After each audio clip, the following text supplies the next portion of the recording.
Okay, ladies and gentlemen, welcome back. We're gonna battle some brothers. We're gonna brother some battles.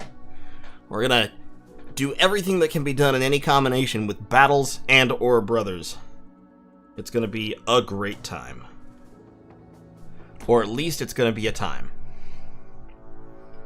Hey, reindeer, welcome back. Comet, Geji, SDK, Offensive Lemon, Nyros, Tyron, Bill, Billy, Triff.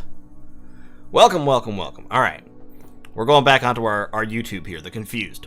So, I have been, in my off time, I've been doing a little bit of theorizing, a little bit of reading, a little bit of thinking about how this whole thing works.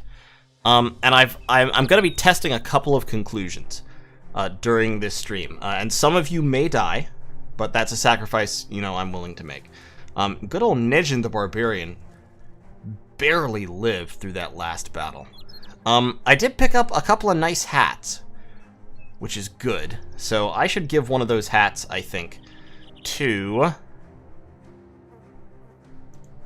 Mewmeister. And I'm going to give a hat to Horrifying. Okay, so here's my theory, alright? In the early game, when you have people like Nejin, right? Like, I've given Nejin a two-handed weapon, and part of that was because he doesn't have any melee defense worth a shit. So, like, I can't stop people from hitting him, right? There's no way early game, like, I could give him a shield. I could. Then he would have a melee defense of 15, and then he would have a one-handed weapon like a spear or something. So now his damage is low. 30 to 35 damage, that's not very high. So I give him the two-handed weapon instead. He can still be hit, but now his damage is pretty high, 45 to 80.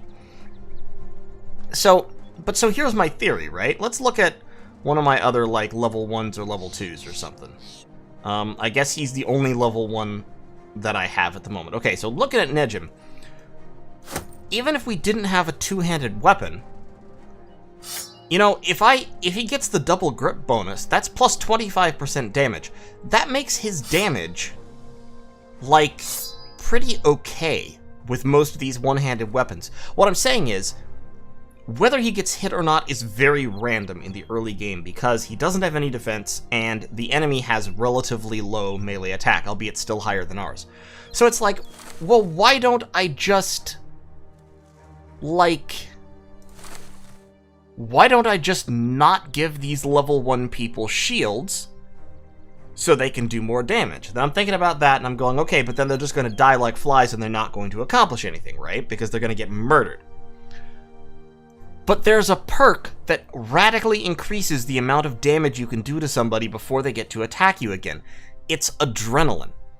So, adrenaline, I normally have not used, historically. But there is one situation where I think adrenaline might be really, really useful. Hey, Herdalas. And that is this. If you set it up so that you can step in on somebody and swing twice, so you can swing twice, that costs you 8 action points. Adrenaline, as I recall, requires 1 action point to use. So with your 9 action points, you swing on somebody twice. You pop adrenaline. Adrenaline puts you first in the turn order for next round. So to set this up, what you have to do is you have to wait your action until you're last. You swing twice with your one-handed weapon that you're double gripping.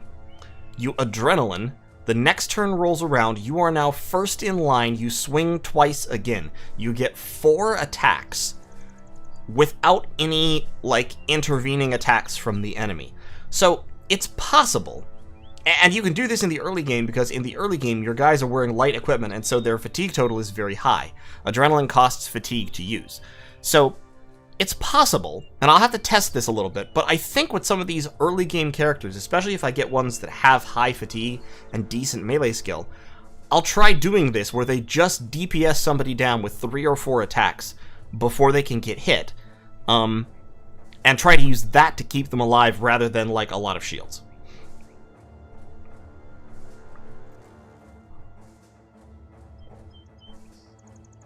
Now, that might not work in a late game build, because late game builds are pretty tight on perks.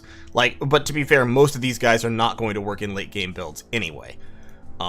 like, I've already kind of screwed up their perk allocation for that, I think. Thinking about it. Like, Zen, I don't think there's any late-game builds that actually rely on 9 lives, because fundamentally, I don't think 9 lives is very useful outside of the very early game. The archers might work okay. Fast adaptation on archers is fine. Fast adaptation, bullseye, but I need to be working a little bit more thoughtfully about my perks. Anyway, let's go back to the two-handed flail for Nejin the Barbarian. Horrifying needs a... We'll give him a shield, because right now he's not gaining any benefit from not having it.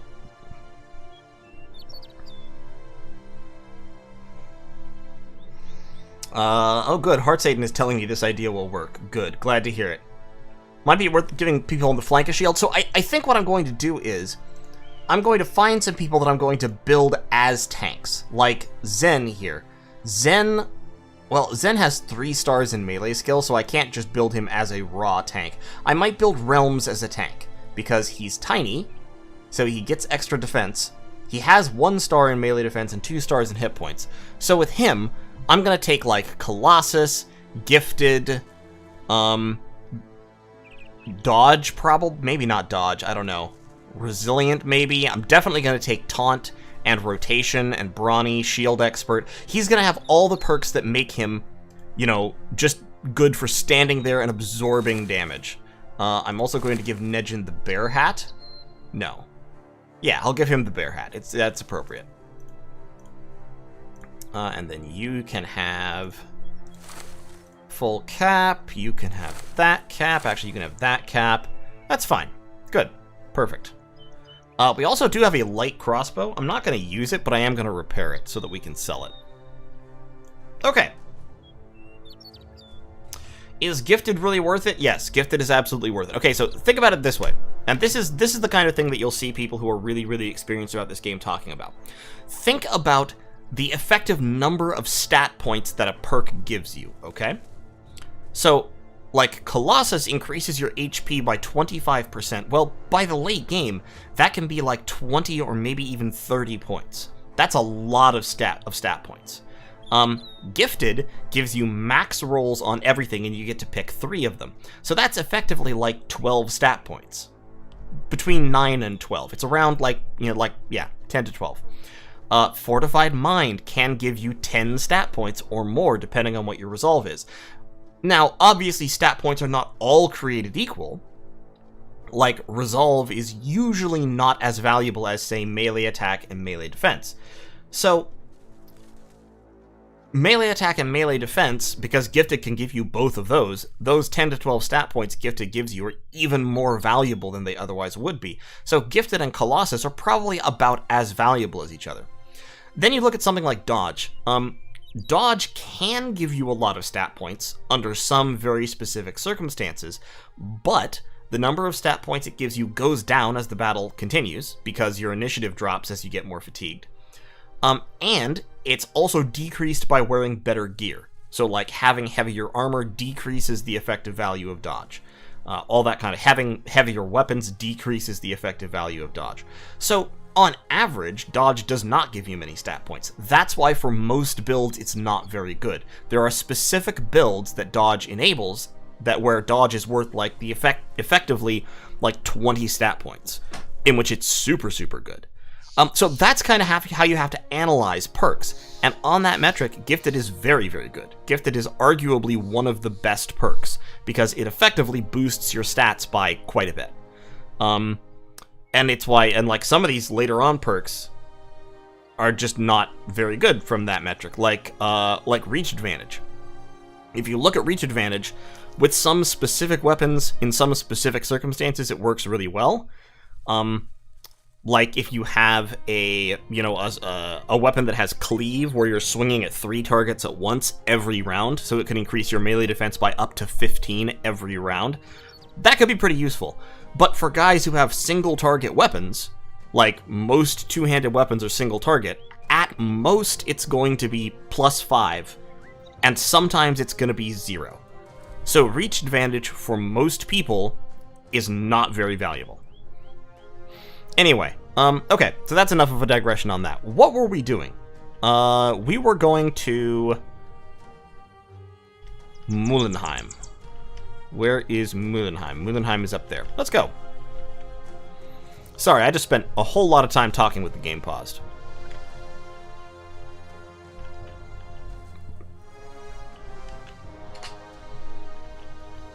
Where are you going? One of the few times dodge is worth it. Yeah, so I think if you're building if you have a character who has really high initiative and really high melee defense, so basically a thief who rolled really well, then I think building that character specifically to use light armor and light gear and be a dodge maestro, I think can be quite valuable. But you don't always have that guy. Okay, can I take these 6 brigands? I think I can. But I don't think I want Nejin in the front line.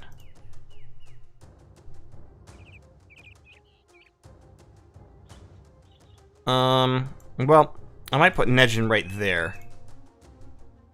And kind of flank around. Let's give... Who do we want to give this upgraded spear? Let's give... Does Horrifying have quick hands? He does. Okay, so let's give Horrifying the upgraded spear.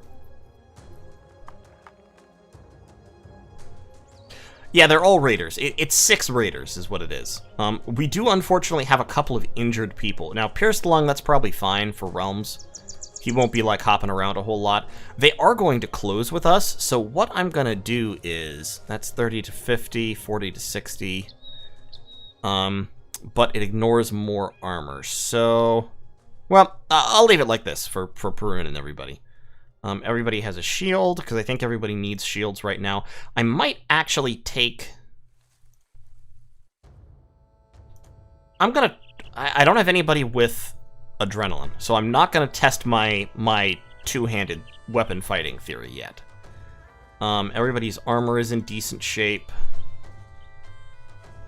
Here's what I am going to do. I'm going to take that off Chaotic Dreamer, and I'm going to give it to Nejin, so he has a little bit better armor. Okay. Yeah, let's fight these 6 brigands. Replace the short bow. Is Nejin gonna survive? No. Possibly not. Let's give Perun the crossbow. Alright, brigands.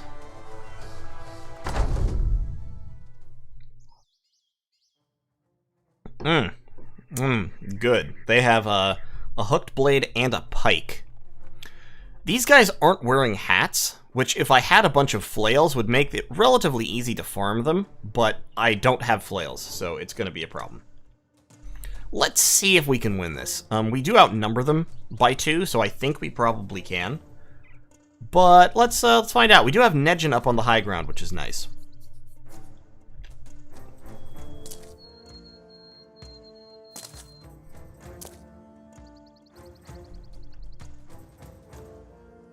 Okay, I think we actually are going to advance, so that blocks a movement. So what we can do is we can put Nejin there to clobber that guy. So let's move up like that. Okay.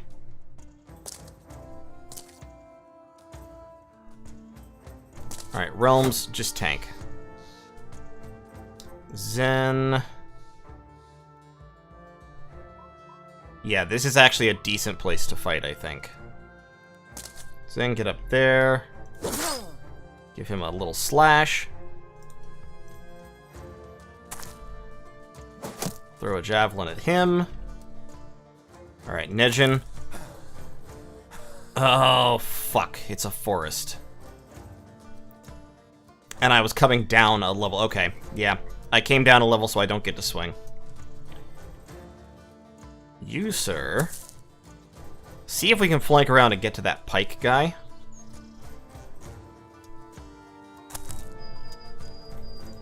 Get the bowman up there. Good. Crossbow up that way. Oh god. Ah, fuck. Okay, well. Is he dead? No, he's struck down, but he's not dead.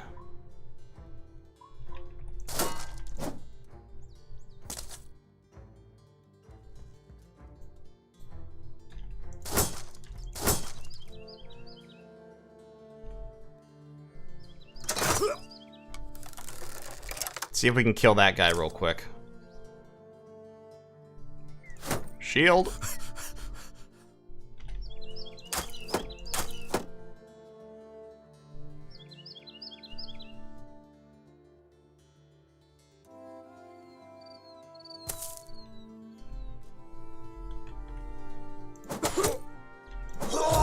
Okay, we got him. Oh! Well, that was weird. Alright. Fair enough, I guess.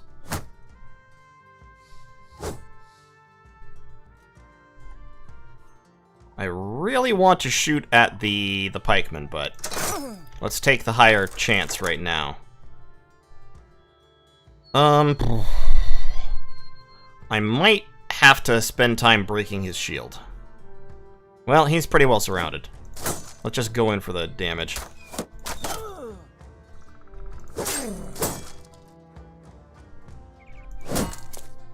Alright, push him back so we can kind of press in a little bit. You just keep shield walling, Realms. Because if you don't, you will die.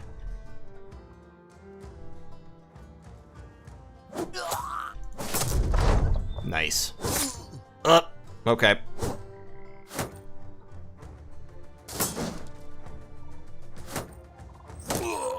Ow. 28%.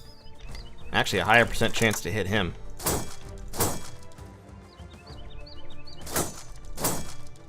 Come on. Ugh, it's so bad.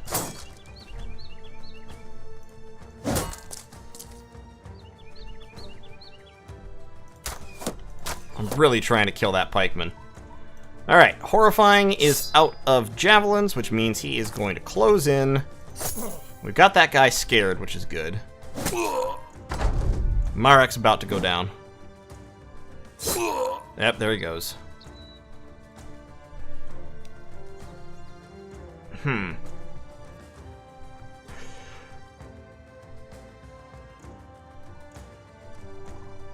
This is all going rather poorly.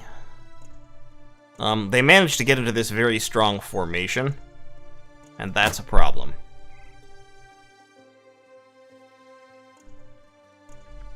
That's a real problem. With these guys behind their line just laying out DPS like this, it's an issue. Alright. Well, at least we got to the pikeman.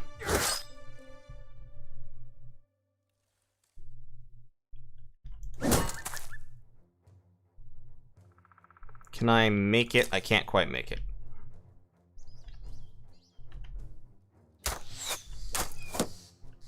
I'm really trying to kill those pikemen. I'm trying so fucking hard. And it is just not happening.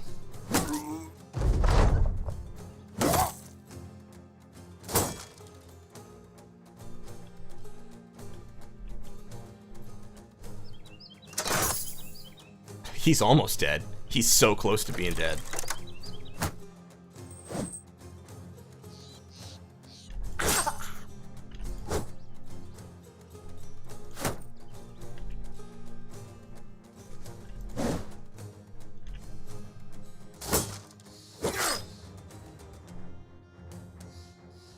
Yeah, not having any flails is a problem. How many arrows do I have left? 1. Alright. Last shot, make it count. Ooh, 75%, damn.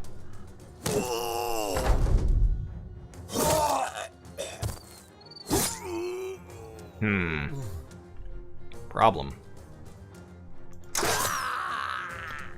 Okay, that was really good.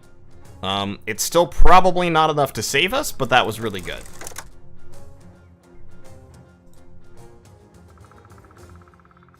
Because this guy is still all kinds of heated up.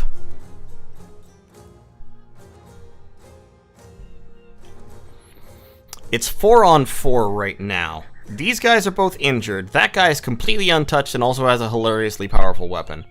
We've still got Zen, who is by far our best dude, but I think he's about to get fire concentrated on him. Let's set up Riposte just for fun. That guy's routing. If we can kill him, that will help us. And we have Chaotic Dreamer who can lay down stuns now.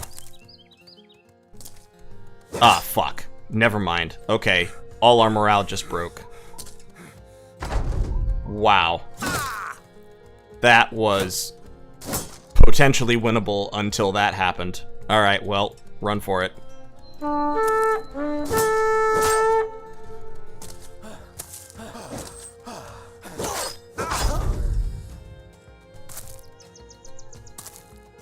Yeah, I think it's probably time to restart this run.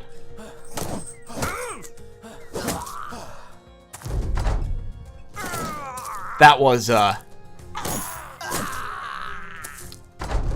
yeah, 3 guys all routing at once there when one bandit moved into base contact was, that was the end of that. Wow. Okay, let's start again. Let's start again. This start was not great. I wasn't doing very well. Let's try again.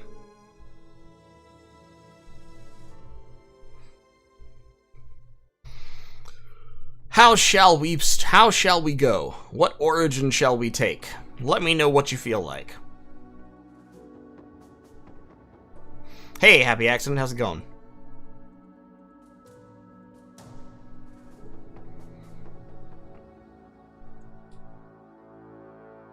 Okay, seeing a couple of lone wolves.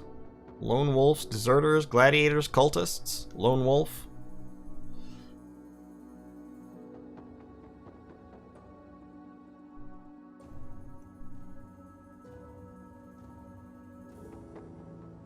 I'm seeing a lot of cultist.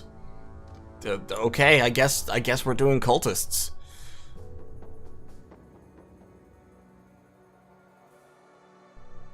Okay, we're doing cultists. Let's pick an appropriately culty banner, shall we? That seems pretty incomprehensible and madness-inducing. Yeah, we'll take that one. Once again, we're gonna go veteran, high starting funds. Once again, we're not going Iron Man because it will sometimes crash.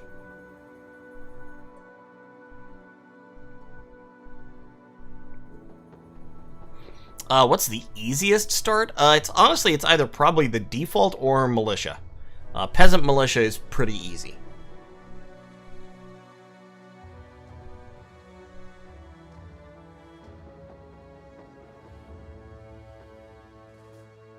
I don't know why this is taking a year to start up, either. I actually don't find gladiators to be the easiest starts. Okay. Be well, strangers that you have become. Davkul awaits us all. Davkul awaits. Alright, so this is the cultist start. We start with 4 guys. We have some decent armor, but not much, and some crappy weapons. Alright, I need 4 names. I'm not going to go through all our stats until I have names. Leather wraps, gross. Cultist hood isn't terrible, I guess, but it's pretty bad.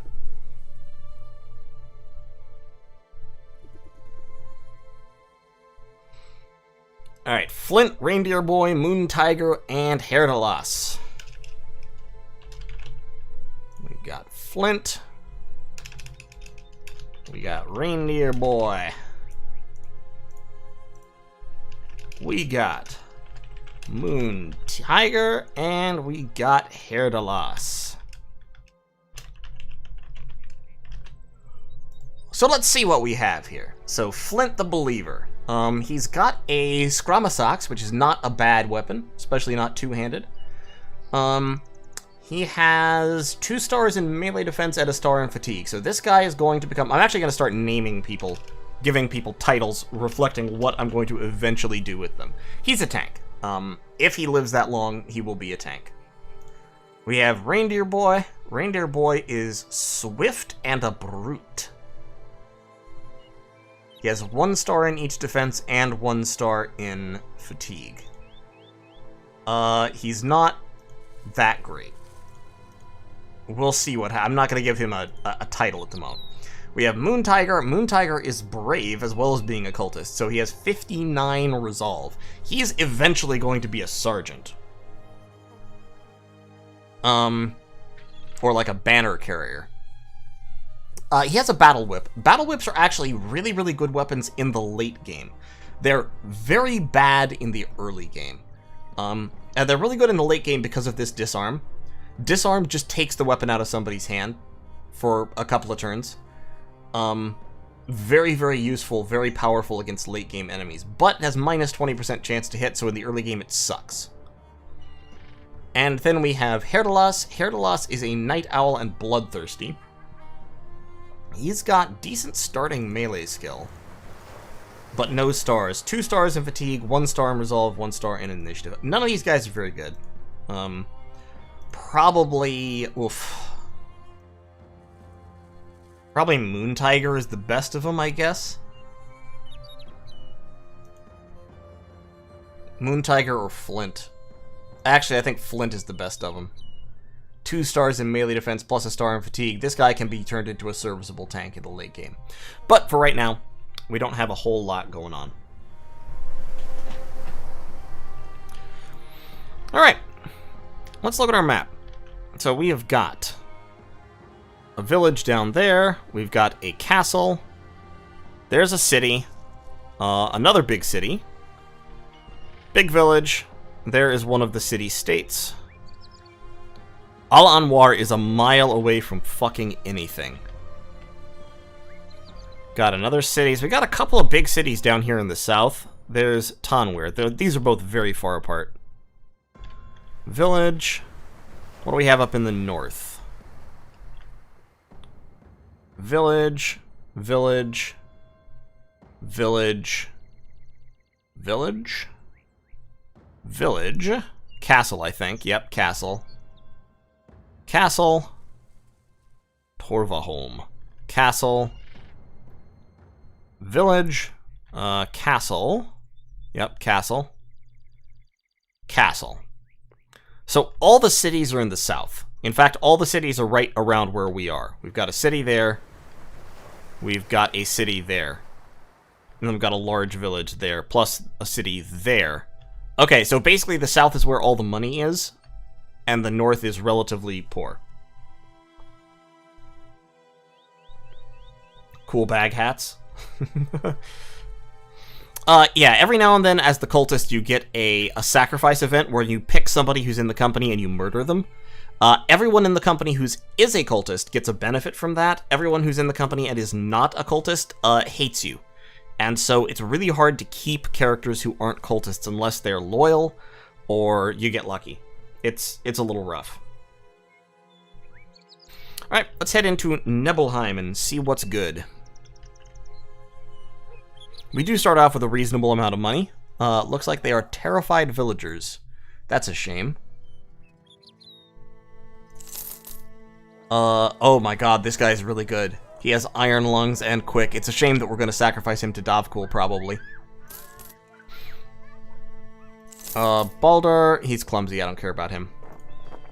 Alright, we hired a guy, so I need one more name.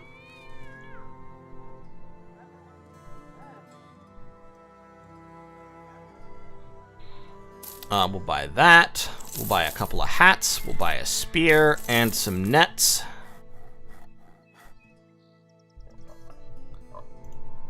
Oneiros. Good old Oneiros. Oneiros is, in fact, our best character by far. He has a star in melee and a star in fatigue. He also has a star in range, so I could make him into some kind of a hybrid eventually.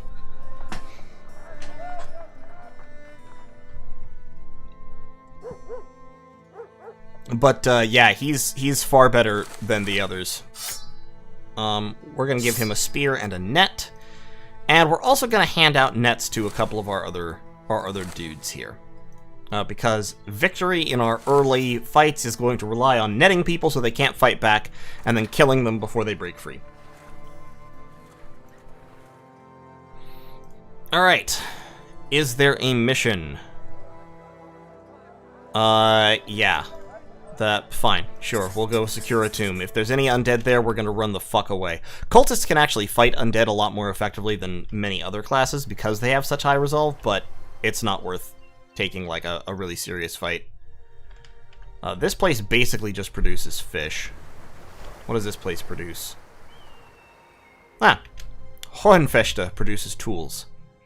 And also produces good weapons and armor. That's no man, sir. There's undead afoot. Okay, so this is zombies. And it looks like these are early game shitty zombies, so that's good. We do have one cleaver. That blocks that blocks movement, that blocks movement. If they don't have a necromancer, we can actually probably take this out.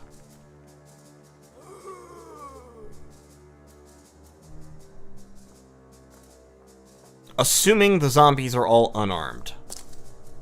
Well, okay, one of the zombies is armed. 1, 2, 3, 4, 5, 6. There's 7 zombies total.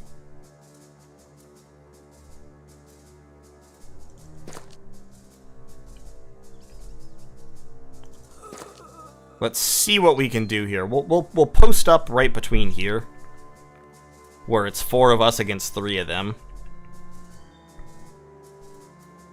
And then we'll have the whip guy in the back. Oh, they have a guy with a pitchfork. Fuck. Okay, well, he can't attack us over the graves, so if we can take him out quickly, this might work out. Not having shields makes you nervous. Don't worry about it.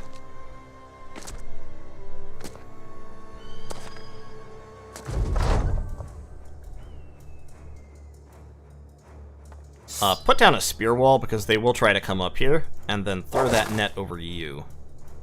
You throw your net over that guy, and then you throw your net over that guy just to delay him. You throw your net over that guy, and then whip him.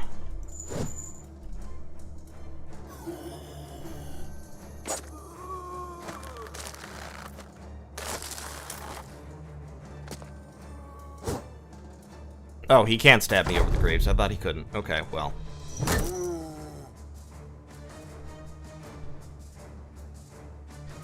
Yeah, it's just Vitagangers. It's not really a problem. Let's decap him. So he can't come back.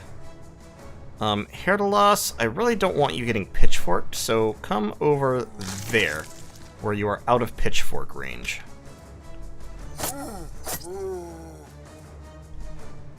Can I disarm you?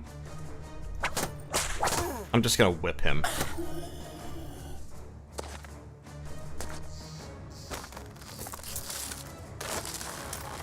Okay, the zombies are struggling to get out of the nets, and it's not going well for them. Which is good. Now, I really need to clonk you over the head. What is that range? Whips have range 3. They're the longest ranged weapons in the game. Like I said, late game whips are amazing. Right, I need you to decap him.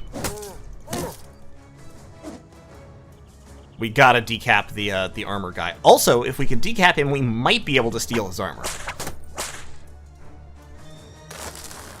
which would be really cool. Okay, they've finally broken out of the nets. You just wait for right now in case those guys resurrect.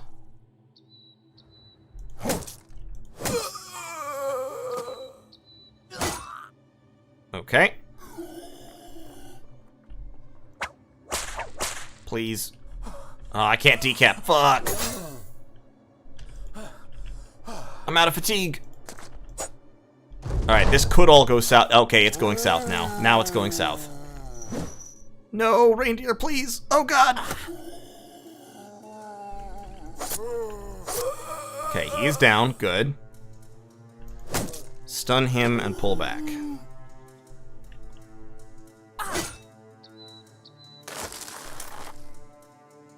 Alright, Flint. Take him down. Thank you.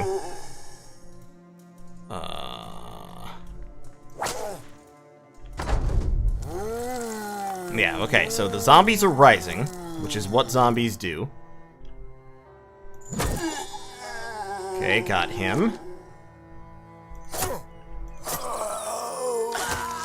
Ah, shit. Okay, losing a guy in zombie fights is very, very frustrating and not good, because, of course, they will come back as another zombie. Unless you can kill all the zombies in time. Reindeer Boy, you just stand there and wait. Oneiros, you also stand there and wait.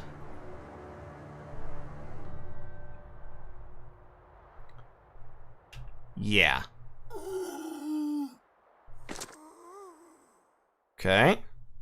Gravely wounded. Wounded.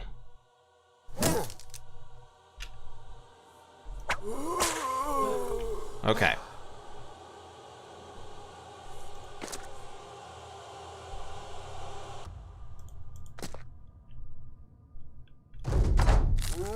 Yep, okay. So there is Vidagaga Flint. We're gonna clonk him.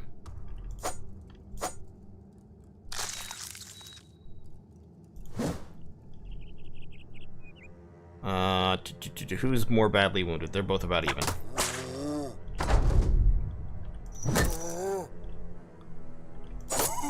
Okay, so we put him down again. Now if we can just kill this guy this turn, the fight will... Fuck. Come on. Go down, you son of a bitch. There we go, we got him. Alright, we lost Flint. No, Jimmy, they will push you. If you stand on a corpse and the corpse resurrected, you get pushed, and you get pushed randomly, which can be a huge, huge problem if you're trying to advance over zombie corpses. They can push you backwards into the middle of the enemy, and then you get surrounded, and then you have to, then, you know, everything's terrible. We got a pitchfork, though. That's pretty good. Yeah, that was fine.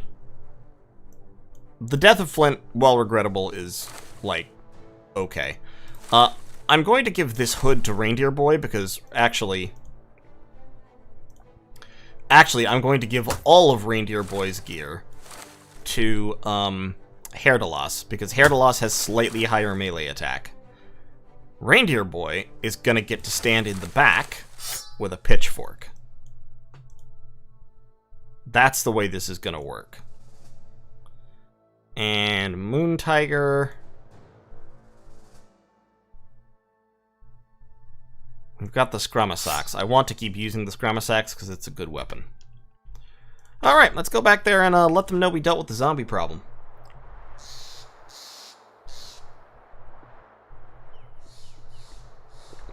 Tor, are you actually drinking for like Dead Brothers?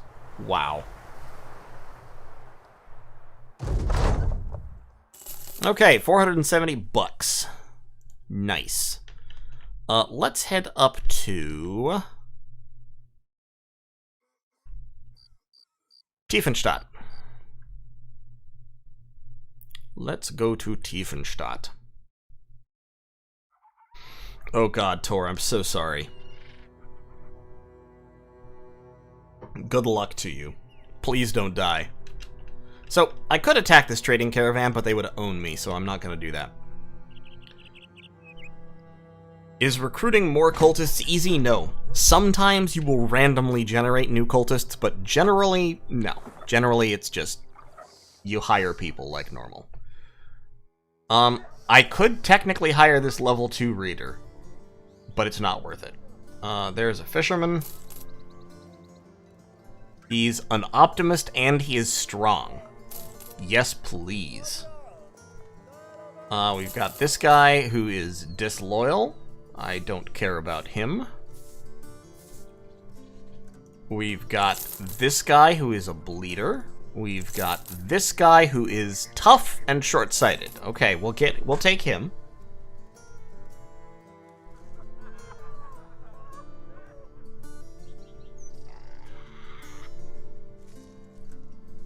Tor's going to die of alcohol poisoning. Yeah, pretty much. And then we've got this beggar, who is a survivor. Okay. Alright. Okay, so we need 3 names. We've got Tor volunteering.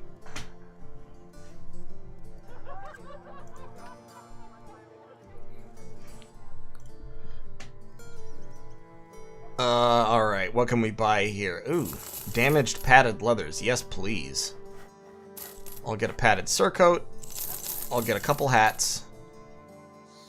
I'll get a shield or 2. Okay.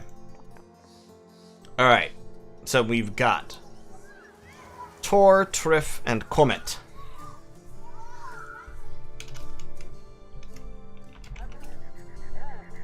We've got Tor. We've got Triff. Wait. Triff. I promise I'm not drunk. And we have Comet, all caps. So let's look at this. So Tor is strong and an optimist. He has 3 stars in ranged skill. Fascinating. With a starting level of 41, that's practically usable. Yeah, that's totally usable. We have Triff, who is tough. Not very good at stuff, but he's got a lot of HP, so he's definitely going to be one of our, he's going to be our meat shield lad. We're going to put Triff over here on one of the corners and just have him meat shield. And then we've got Comet, who has a lot of stars in defense, so he's also going to be a meat shield.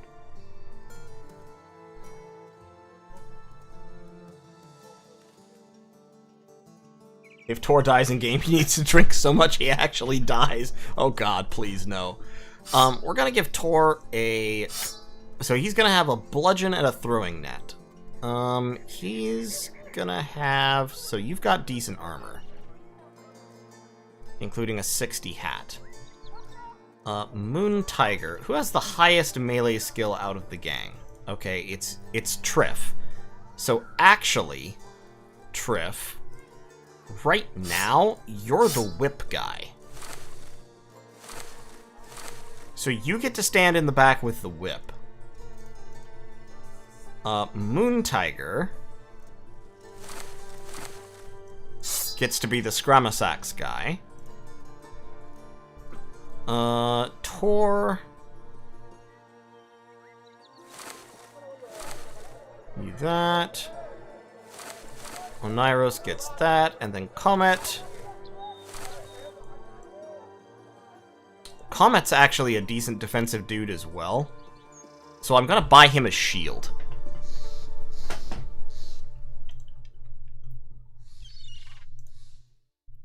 Let's get a couple of shields and a couple more nets, because we spent a lot of nets on that battle, but they saved our asses probably. Alright, Comet, you have a shield. And I guess just a cudgel. And then Oneiros, who else has decent defense? Tor, okay. And Oneiros, you also get a shield. Alright, so these are our, defensive guys. For right now. Triff does not need a shield because he is in the back line. He can have a net. And so we can give,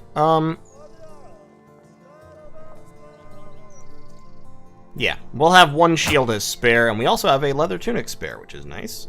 Who shall we give that to? Let's give that to Reindeer Boy. He deserves something nice in his life. Okay, Karakan. He wants 250 crowns to take something to Karakan. Going to Jungholz. This is a caravan to Jungholz, which I don't really want to go there.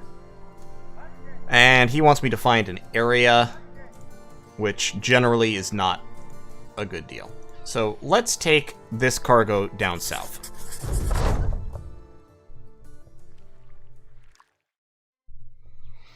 Debate time. Is water wet? BS is overdone. Is magma wet? Hot new topic. I say it is. Define wet.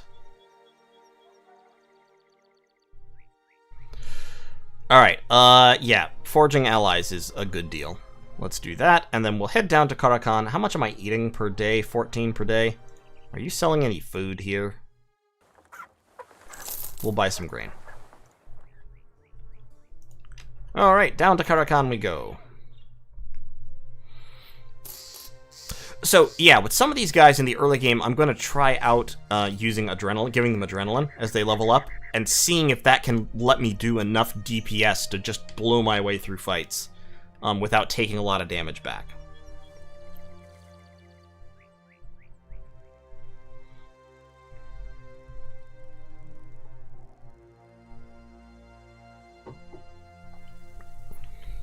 What is that? Ah, an abandoned fortress. Good.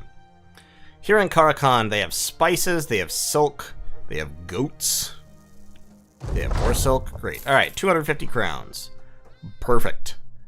Perfect. They've got an indebted. I might buy the indebted. They have an assassin. Dang.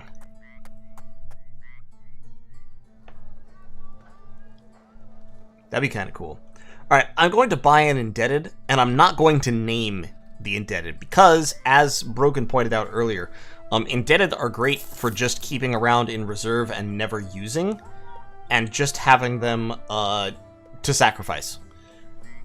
So we're just going to have this guy here to sacrifice. I guess I'll put him on the field to an extent, like I'll give him a net, so he can throw a net at somebody, but I'm not really going to level him. I'm not going to pay much attention to him. He's just going to be here, and then eventually we're going to murder him and sacrifice him to Davkul. Oh, should I name him Blood Slave? Okay, that's fine. I'll just name him Meat. There we go. Meat Ibn Hazam.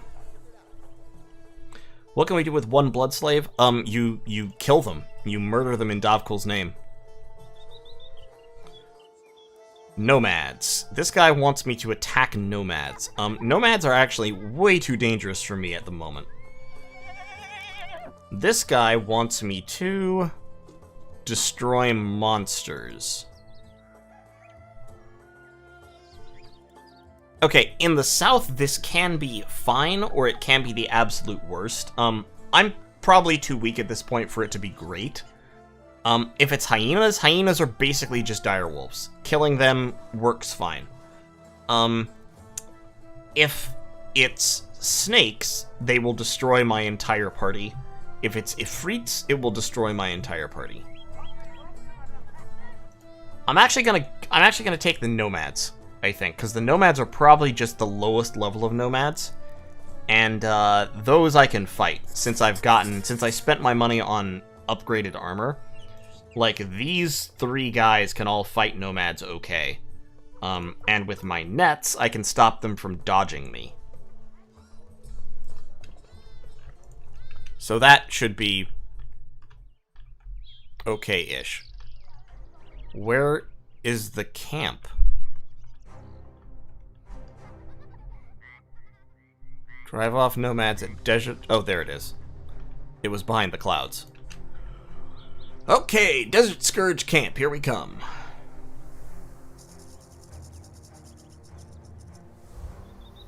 Summon Shadow Imps. Yeah, some Nomad Cutthroats. I can take this.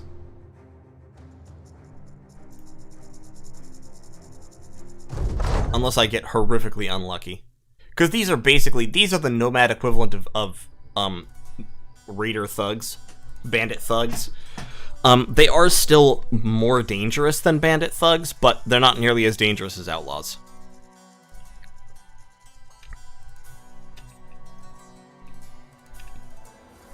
We're just gonna wait, let them move forward towards us.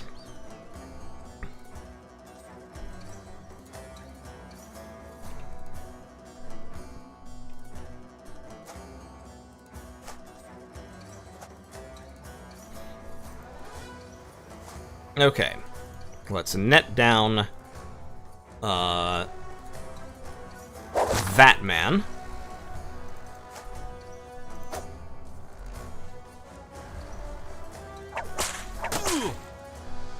Yeah, notice how the whip does, like, 0 damage to armor? Any kind of armor, it doesn't really matter what it is. Nets just don't damage it.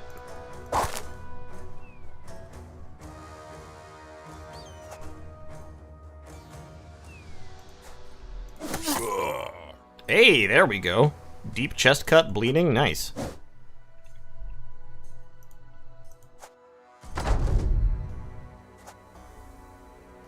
Okay. Excellent. That's a kill. Yeah, they like to throw sand in your eyes. It's a real pain in the ass. I sprained his ankle with my giant two-handed flail. See if I can get a stun. Nope. The disarm is, like, not really a thing that's gonna happen here. I can try it. Hey, it worked! My god, Triff, good job.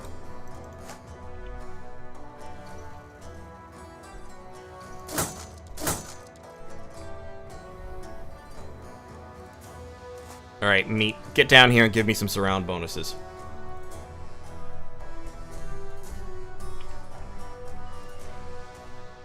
How would you sprain the ankle but not injure anything else? Yeah, he tried to dodge and he just, he tripped.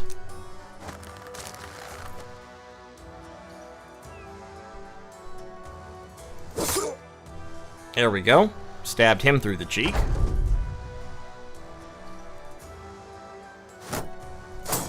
Oneiros is just gonna tank that guy.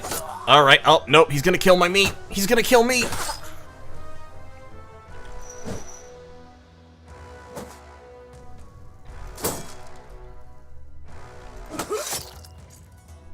Alright, there's another kill. I'm really trying for that stun and it is just not working out.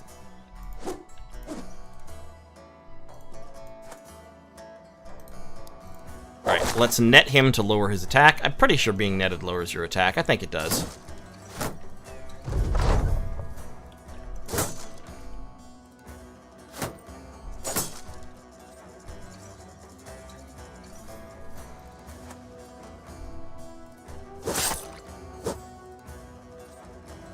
Okay. There we go. Get him from behind. Can you just get away? Nope, you cannot. Okay, well.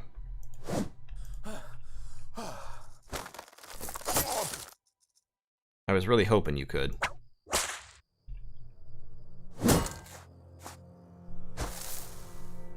Wow, rude. Okay, good. He's routing. Perfect.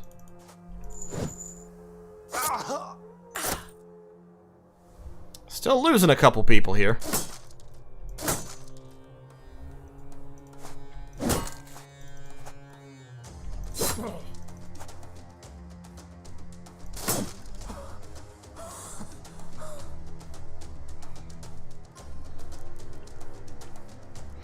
It's okay, we'll hire another one.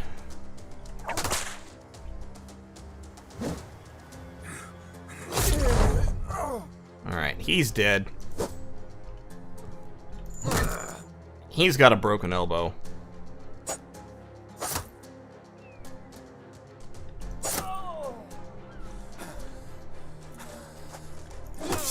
He's decapitated.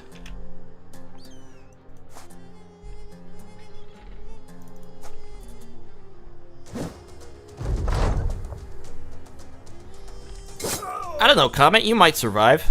It's possible that one or both of you will have survived.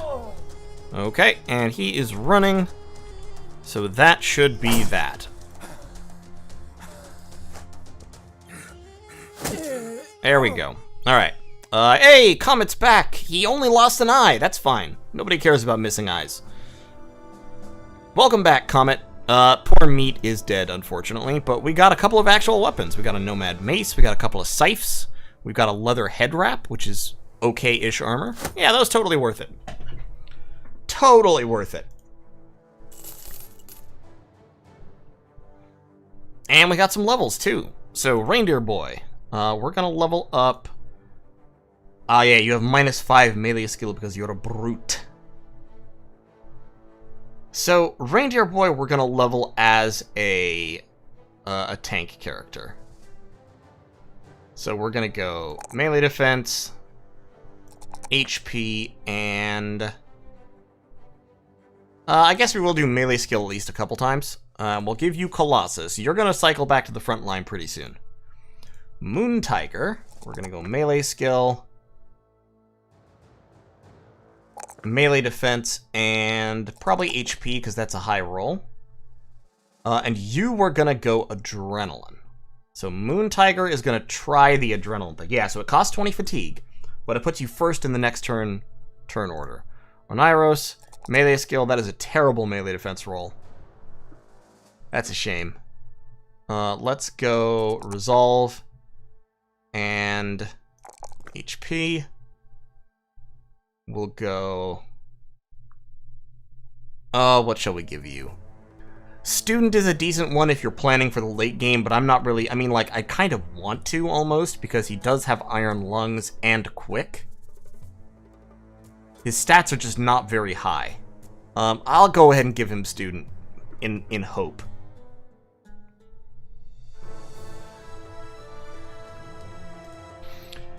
And Herdalos, melee skill. Herdalos is probably going to end up being like our...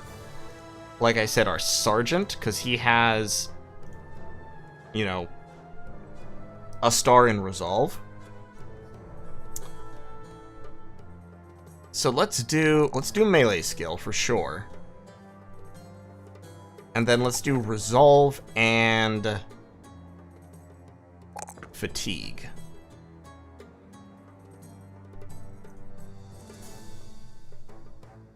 And we'll actually give you Adrenaline Nah. Should I give him Adrenaline? If I give him Adrenaline, he might be able to double clobber somebody with the two-handed wooden flail. Let's go with Student for right now.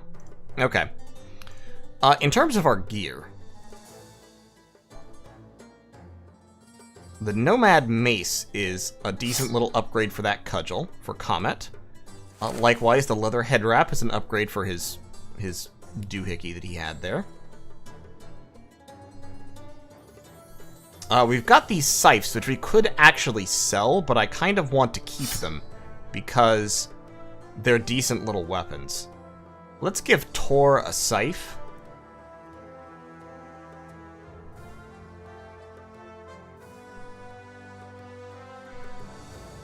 Instead of his bludgeon. And then this one I might sell. Alright. Let's go collect our pay.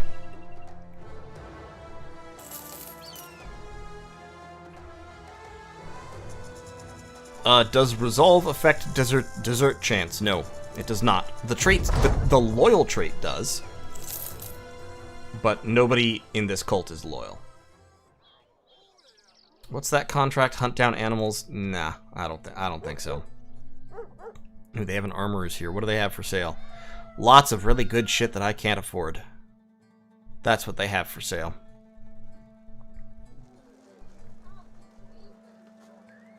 Yep, that's what they got, alright. They do also have an alchemist. So... Smoke pots. I was browsing through the game a little bit. I played a little bit on my off time, and I hadn't realized... Like, I hadn't really looked at smoke pots much. I'm looking at them more nowadays. They are really expensive. They cost hundreds of gold. Like, they're a lot more expensive than most weapons. But they allow anyone inside the smoke to ignore zone of control. So, like, these are effectively a free footwork that you can throw in an emergency to let people escape combat, which is pretty damn good. The other potions, I'm like, the second wind potion is actually kind of cool. +4 fatigue per turn. That's handy. Everything else, these are all cool but expensive. But yeah, smoke pots, if I ever get to a late game again on stream, which I have never done on stream, done on my personal playthroughs, but never on stream, I might start using smoke pots.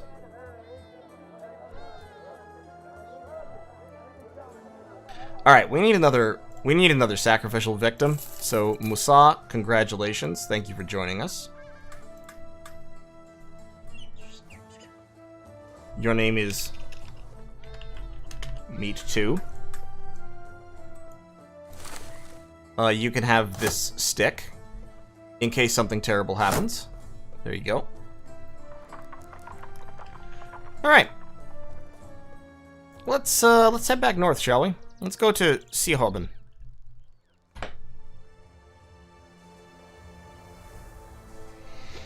Who is Davkul? Davkul is the god, the deity, the dark truth. Davkul's basically like a crossbreed of Satan and Cthulhu, as far as I can tell.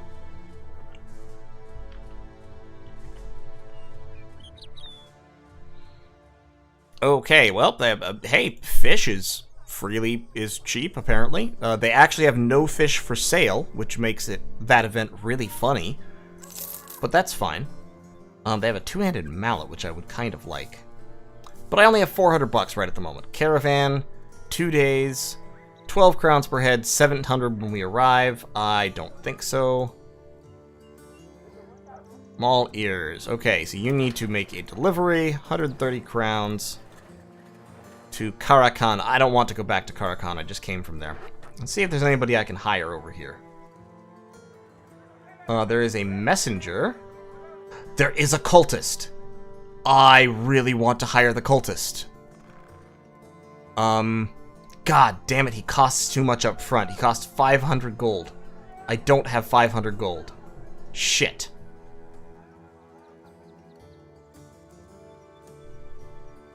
What can I sell to make 500 gold?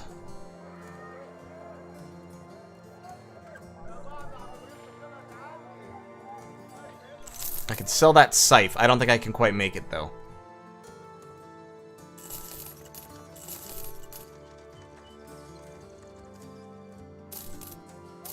Yes, I can.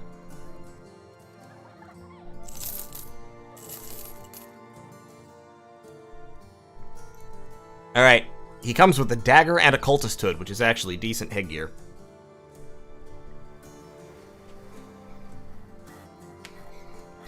Alright, somebody give me a name. I don't know, I have no idea what stats that dude has, but he's a cultist, so I had to hire him.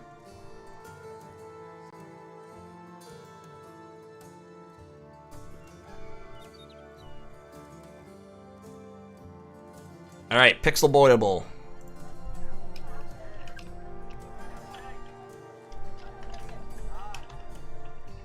Pixel Boyable. Alright, he is a brave cultist. Also, he has 54 melee skill and a star, which instantaneously makes him the second best, and eventually he will be the best melee guy that we have. So, there's that. Reindeer, I'm sorry, you've been usurped. Pixel Boyable is the new Pokemon. The new Stab Meister. We'll give... Actually, let's give Hairdalos that dagger. We'll give Hairdalos the dagger, and Reindeer Boy, we're gonna give you a shield and a whacking stick.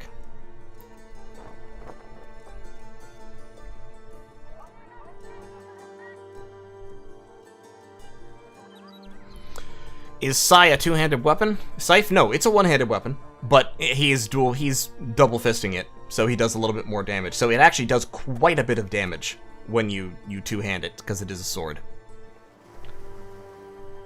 And we'll give Moon Tiger a net. Okay.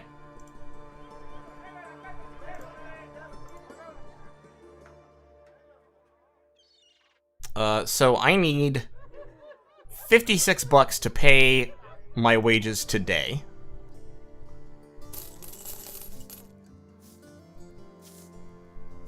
That is $50. That's fine. We're gonna take that. We're gonna head right back down south to make a delivery.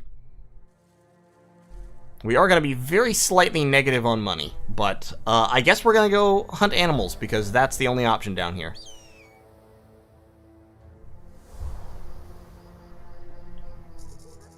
Hey, Cat, congratulations! Glad to hear it. Alright, so we got our money. We're fine. What's this contract? Tiefenstadt. Oh, okay, yeah, I'll take the delivery instead. That's fine. Yeah, we'll go up to Tiefenstadt.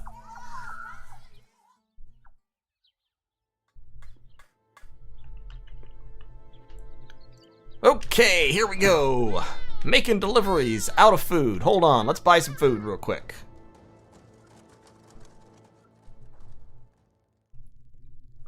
We're gonna buy some rice. There we go. Now we have food. We've got food, we've got a small amount of money, we've got a job. Everything's looking up for us. Everything's turning up cult.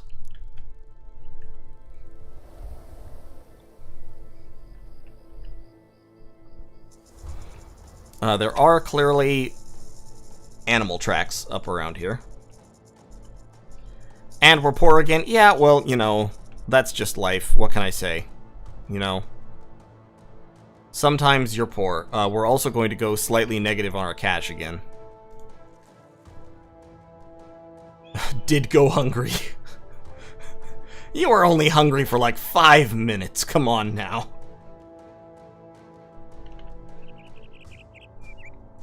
I bought food. It was fine.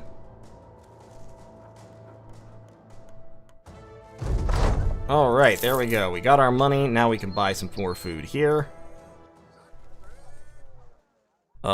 Food is a little bit expensive, but we got some. They have had ambushed trade routes. Brigands. They want me to go kill brigands. Okay, let's go kill brigands for 360 bucks. At the overgrown woodcutter's hut.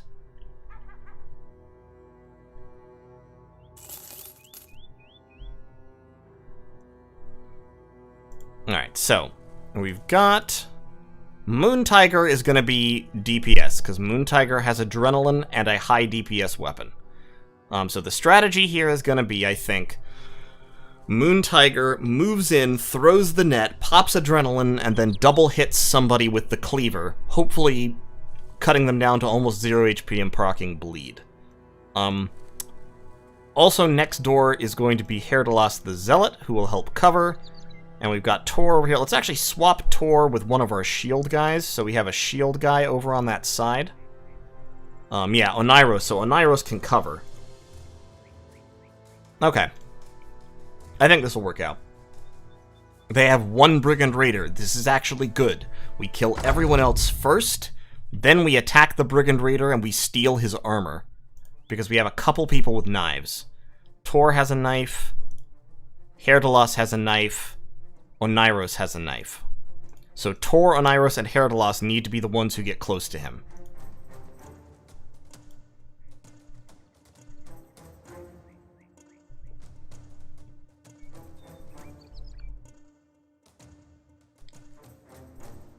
Okay, so that blocks. Yeah, we need to catch him in a net, and then we need to stab him with knives. But we would like to kill pretty much all of his thugs first.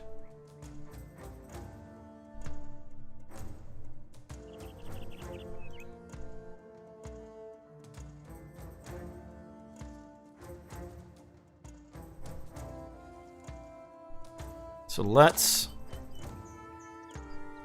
Yeah, let's go down there. That's fine. They're gonna close in. Okay, he's gonna go right into the middle of us. I'm trying to disarm him. Why? Okay. Yeah, unfortunately the disarm only worked. I can only try to disarm once. Okay, let me try... surround this guy and try to get stuns. Because I really want him not to swing that axe at me.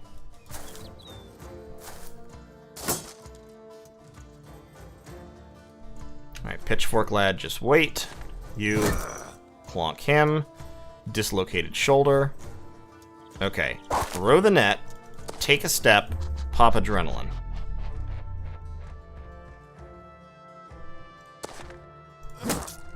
Excellent, good, stun.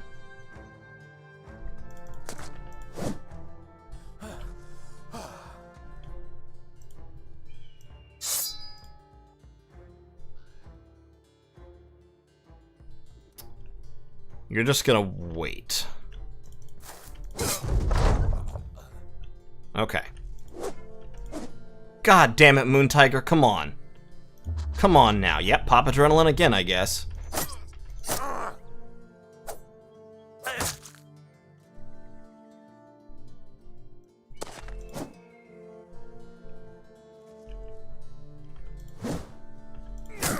We really, I need that not to happen. I need not to miss everything.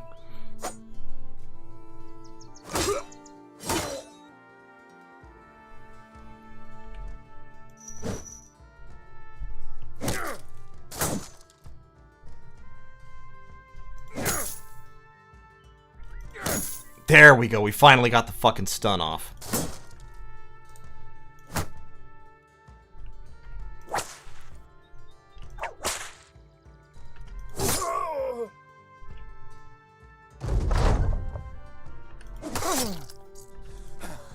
Okay, so we got the hit. He's bleeding, but he's not dead.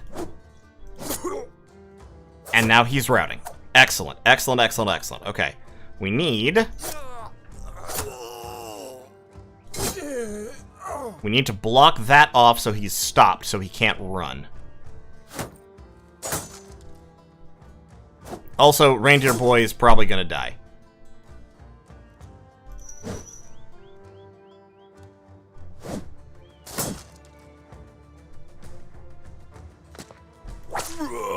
Hey, there we go. Split shoulder with the whip. Yikes.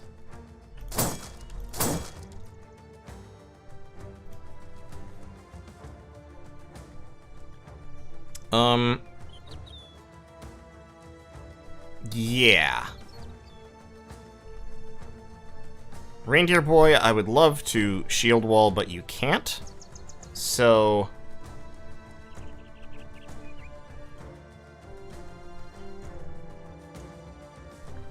yeah, whips really don't do damage. I'm sorry about this, Reindeer Boy. You're just not going to attack this turn in the hope that you survive another round and that then you can shield wall.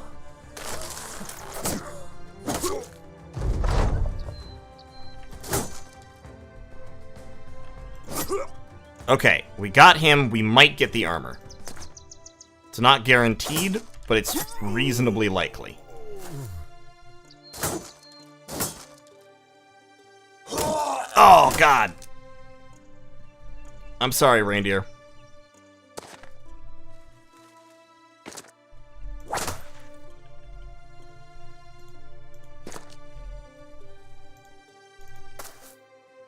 Hey, Garsamore. Do you get more fatigue recovery for action points you haven't spent? No, but everything you do costs fatigue.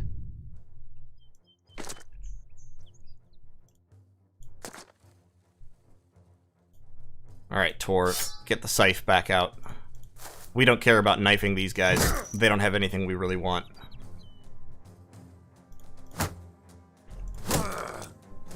Hey, crushed windpipe. Ouch.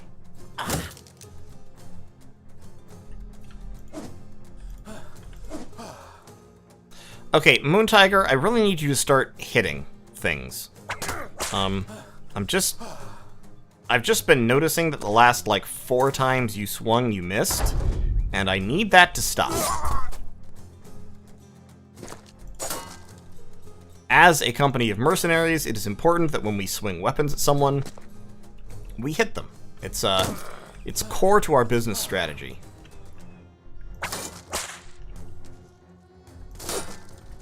Moon Tiger, you're really not... you're letting the side down here. Hey, Reindeer Boy's back! He is traumatized, unfortunately, but he lived. Hey, yes, we got the patched mail shirt, and we got the woodcutter's axe. Very, very nice. Alright, cool. Perfect. Perfect, perfect, perfect. Okay, so we've got the two-handed flail. Which does 45 to 80 damage and ignores shields. The axe does not ignore shields, but it does a bunch more damage. Like, the axe does a lot more damage. You can be used to split shields as well. It does 30 damage, which means it cracks wooden shields in 1 round. Let's level up Tor. What am I going to level up for Tor? I'm going to try making him into like a throwing character, like a javelin character. So let's do ranged, melee, and this round let's do resolve. And we'll give him student for right now. Reindeer Boy is mad because he's been horrifically mutilated. Sorry about it. Everyone else is like, pretty meh. Did not get paid? What do you mean did not get paid? You got paid. Don't you lie to me. And we got another dagger, too. That's cool. Dagger.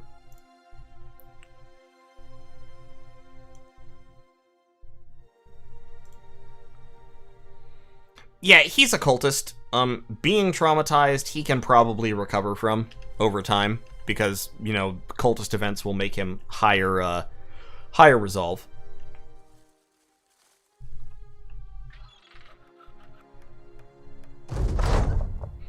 Okay, 360 crowns. Love it. Like it, love it, got to have it. They do have a juggler here.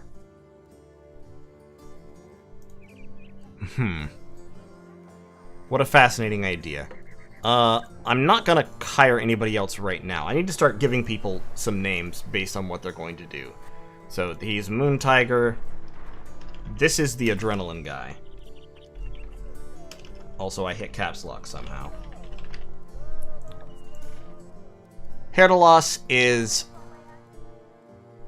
going to be the sergeant, or banner. Always assuming he lives. Oniros is going to be like a front line. He's not really a tank build especially, but with Iron Lungs and Quick, he's going to be a front line like DPS.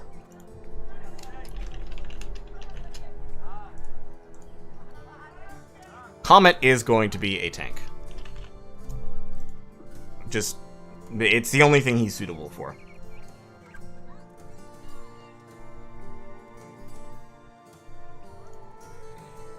Tor is going to be a thrower.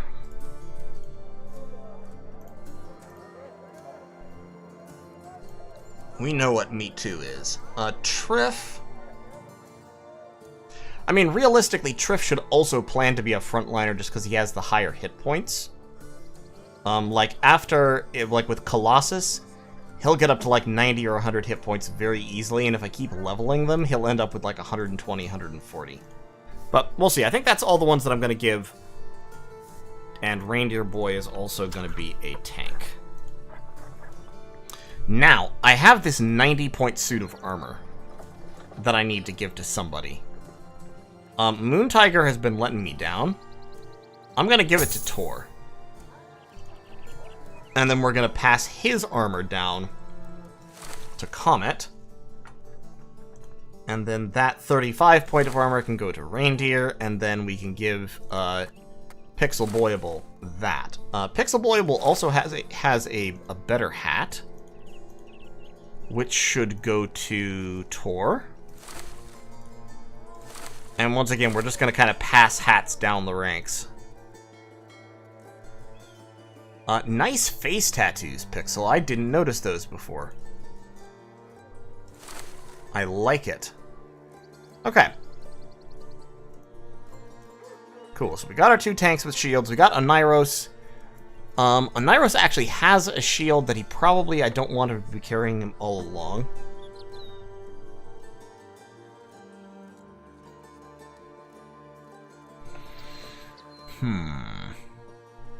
25 to 30, 31 to 37. Eh.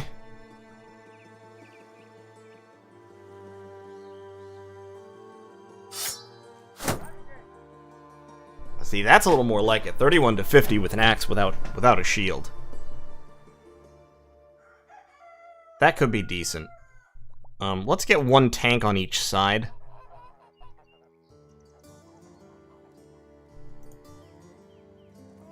And then Tor, you're not throwing anything right now, so we're going to give you the two-handed wooden flail. There, so we've got the two guys in the KKK hoods have the two-handed weapons. That seems appropriate. Kind of. I don't know.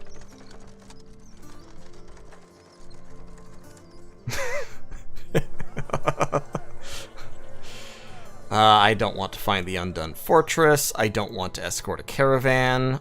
We're back up to having 700 bucks, which is not terrible. Let's go to Wunderstadt. How much armor does the hood have? 60? 60, I think. We also have some amber shards, so we can sell those. Wunderstadt has ambush trade routes. Okay, so we can sell something here. Seehoben. A couple $100 just to walk to Seehoben. That's not bad. Thilman. 540 crowns to kill brigands. That's a decent offer. 300 crowns to find a place. That's not a good offer. Okay, yeah, let's drive off these brigands. But actually what we're going to do is we're going to camp and wait for a minute until it's dawn. Then we're going to go into Wunderstadt. We're going to sell these amber shards. We're going to... Do we want to buy anything here? With $1,000, I kind of do.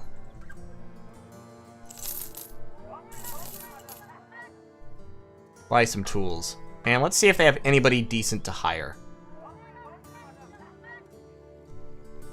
Hey, they've got another cultist. And he comes with full cultist armor. Perfect. Perfect, perfect, perfect. Yeah, we're gonna hire Walter. Alright, somebody give me a name for another cultist. Broken 25.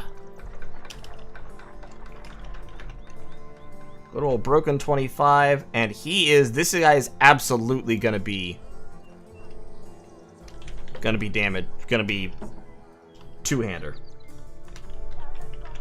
Because he starts with 53 melee attack, and he has a melee attack 2 stars. His resolve is actually a little bit low for a cultist. But that's fine. That should be okay. And like I said, he started with good armor as well. So we have a whole front line of heavily armored cultists. He doesn't have a two-handed weapon just yet, so I'm actually going to give him I'm going to give him the scythe. That should be fine.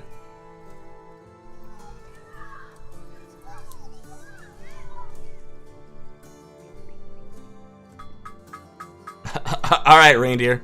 Take it easy. Yeah, and we've got good old meat too still sitting around in the back here. Reindeer boy, we can upgrade your hat. And let's actually give you a spear so you can spear wall. Same for you, Comet. You guys can have spears. 25 to 35. Would a Nomad mace be an upgrade for Oniros? I'm not sure. I'll think about it. But yeah, that's solid. 3 solid frontliners. Now, of course, I'm once again broke as shit. But I'm sure we can fix that. Let's fix that by selling... I need 63 crowns per day. I'm going to sell those 2 maces real quick. And that should be fine. That should give us enough time to attack these bandits and get their money.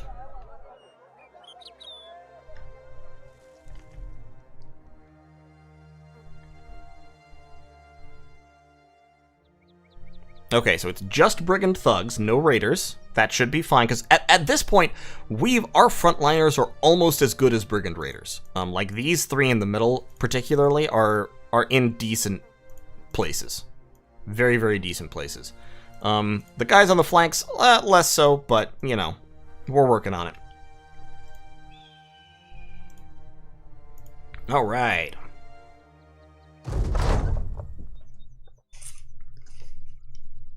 So, they do have fortifications, which limits the angles from which we can come in, but that's actually fine, because it also limits the angles at which they can come out. And they don't have any pole arms. So, our goal here... I think we're going to get Tor or Herdalas right up on that piece of terrain. Yeah, so let's put Tor right up there. Hello, friends.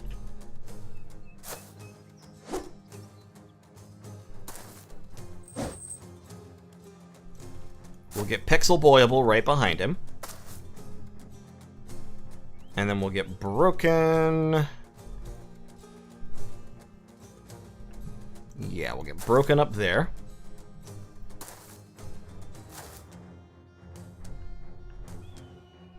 Moon Tiger right there. Let's pop Adrenaline for Moon Tiger. Why not? Herdalos will move forward with the axe. Get a little bit flanked, but not bad. Meat, you just stand back there and do nothing. Thank you. And then Reindeer Boy is going to come over here and Spear Wall.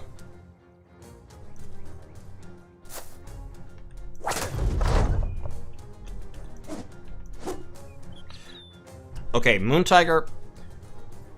Moon Tiger, you are showing a really distressing tendency to every time I pop Adrenaline, you immediately blow both of the ensuing attacks. And I'm really, you know, look. I'm not trying to hurt your feelings or anything, but I'm really getting tired of it. Alright, kill him, thank you. Alright, clonk. That was a good little swing, Tor, damn. Tor out here doing Dovkul's work.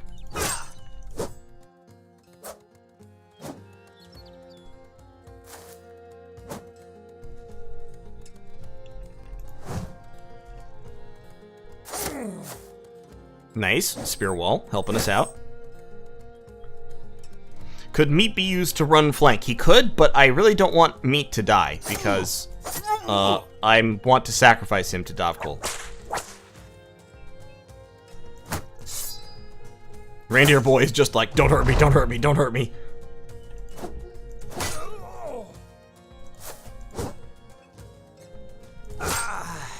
Perfect.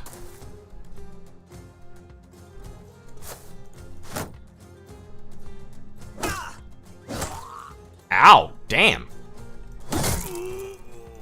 That guy's going hard.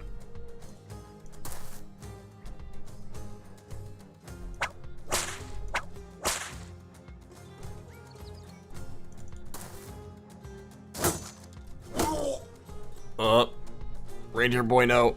Reindeer Boy, no.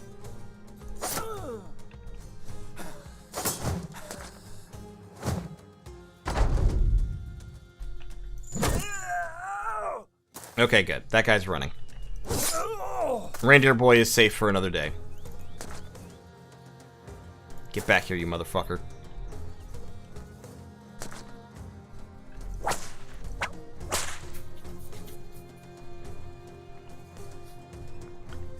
Is Meat okay with that? Look, I didn't ask his opinion.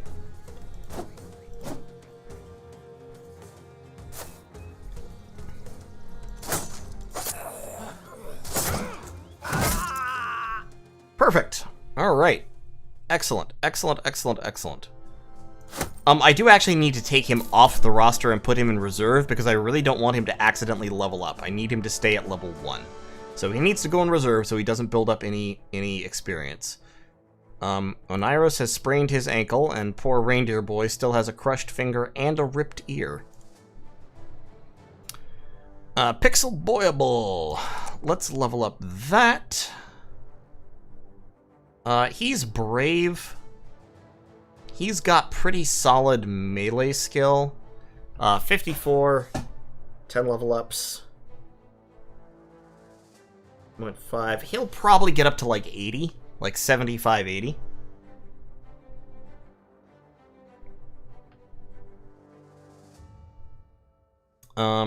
Yeah, so let's give him melee defense and fatigue. Pixel Boyable is going to go into the front line at some point as well. I'll toss Colossus on him. That puts him up to 80 HP immediately. That's workable. So we'll call him front line. Triff.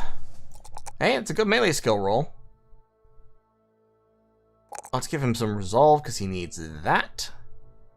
And we'll give him some... That's not a great HP roll. Triff isn't really decent, isn't really that good at anything, unfortunately. But for right now, we'll just give him that combo. Who now has the highest melee skill? I think it is still Triff, at least for the moment, so we'll keep him with the whip for now. Okay, we got another dagger. Love it. Dagger. And we now have enough hats that everyone can have a real hat. We also got a reinforced wooden flail. So I'm actually going to swap out, I think, that hatchet for the reinforced wooden flail so that Oneiros can go seeking headshots. Because headshot hunting is an important part of this balanced breakfast. And they had some food. We stole their food, so now we have more food.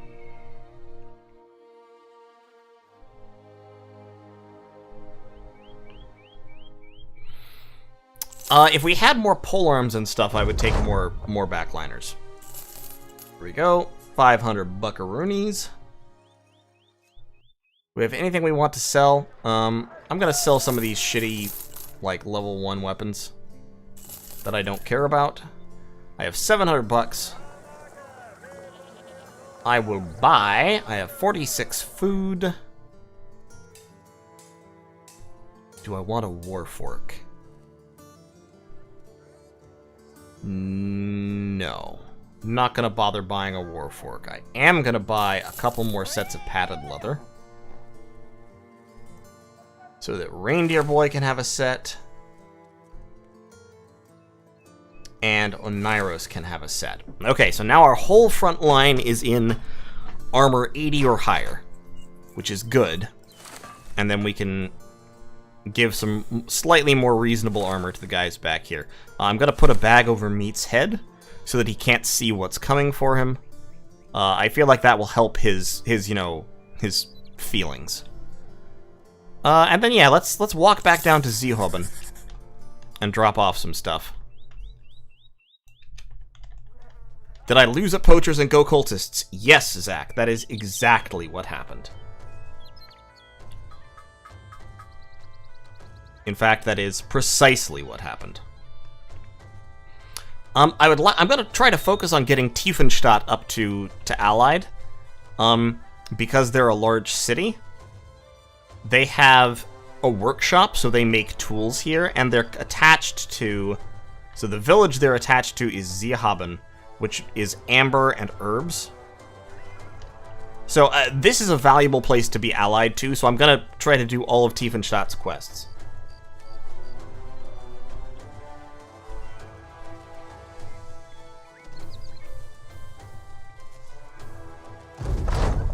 Alright, a little bit of money there.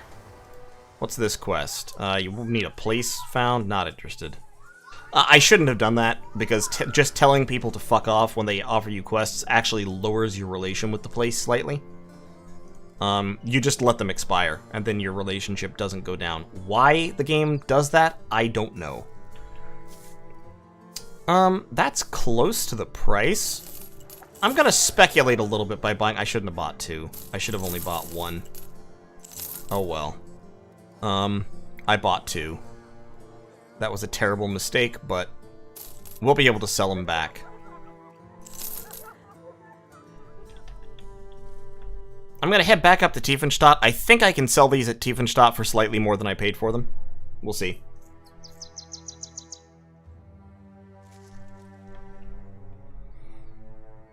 If I can't sell them at Tiefenstadt for more than I paid, I might be able to do it at Wunderstadt.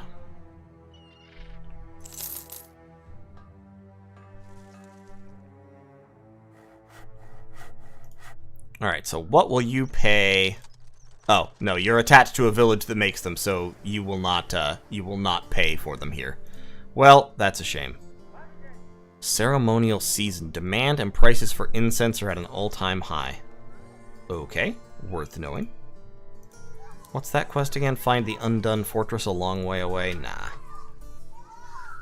Alright, head up to Wunderstadt. See if they will buy my foolishly bought amber. Will you buy my amber? Yes, you will buy my amber. Also, there is a cultist procession. So if I wanted to hire more cultists, there are cultists to hire here. I actually have a decently sized little gang at the moment.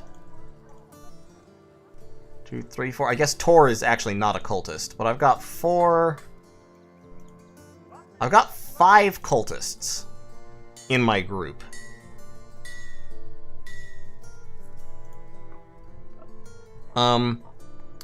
So I could buy Anton. Now, Anton does not come with much gear, unfortunately, but I'm gonna hire him. I can afford it. And, like, there's a sacrifice coming up sometime soon. I would actually like Siegward, because Siegward comes with the full cultist armor, which is solid early game armor. But he costs 750 bucks, so I'm gonna hire Anton.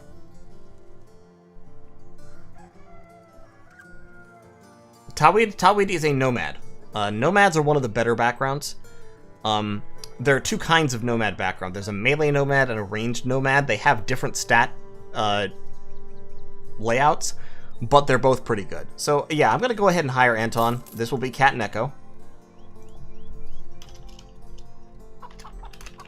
Good old Cat and Echo.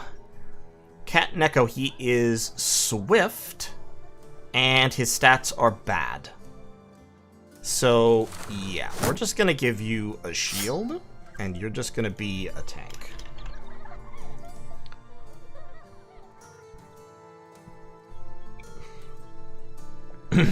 Alright, Scott, no worries. We'll see how we go. You know, it'll always kind of be... depends on what we get and how quickly we recruit. I just ask every time we recruit, and feel free to pop your name in then. Okay, but at least we got a dagger out of it, so that's not bad. What's this? Caravan guards, 820 crowns for 2 days. Actually kind of tempting, to be honest. Compared to all the other contracts, I think that's probably worthwhile, and it'll get us up into the north. So I'm going to do that. I'm going to take that caravan contract. And if we die, we die. Okay, here we are. So this is the sacrifice event. Most would consider the dream to have been a nightmare. The darkness surrounded you, a black so flat you could reach out and touch it.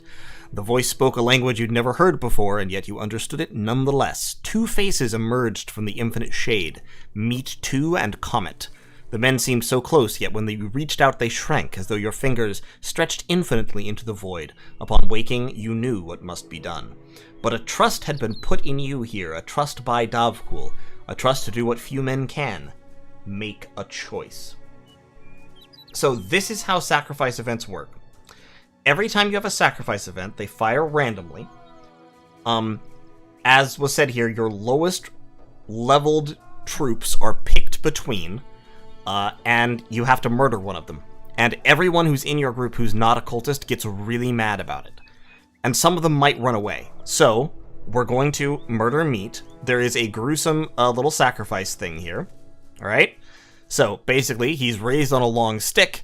You stab through him until his corpse is the apex of a tent, and then you cover it in grass and mud until there is a teepee with his torso and head sticking above it. And then, as you can see here, so people who are already fanatics gain Zealot, or have a chance to gain Zealot.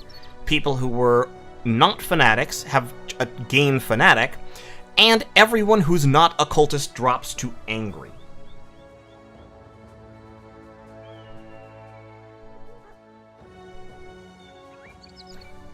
So that is a reminder for us all, and now, as you can see here, all of our cultists absolutely love us now, and everyone who's not a cultist hates our guts. So now we need to get everybody drunk. I don't actually remember if you need to take everyone's gear away, or if they... Yeah, I think you do. So we're just going to disarm all our non-cultist brethren here. We definitely want to keep the web. And then, if we can get to... I think when we get to Tiefenstadt, we might be close enough that we can go in. Do they have a tavern? They do have a tavern. Okay, so yeah, Tor has left. Already. Tiefenstadt, no, won't let me go in. Ah, God. Fuck. Does Hohenfeste have a tavern? I don't know. Okay, well. Yep, Oniros has left.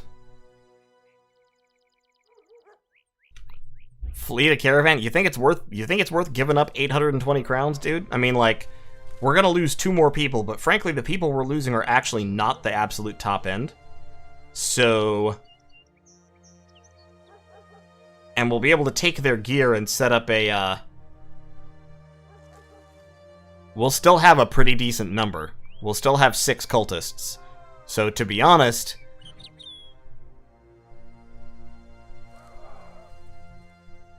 Yeah, I think we're just gonna carry on. Moon Tiger can get a cultist hood. Didn't we have a 3rd set of cultist robes? No, I guess we didn't. Okay.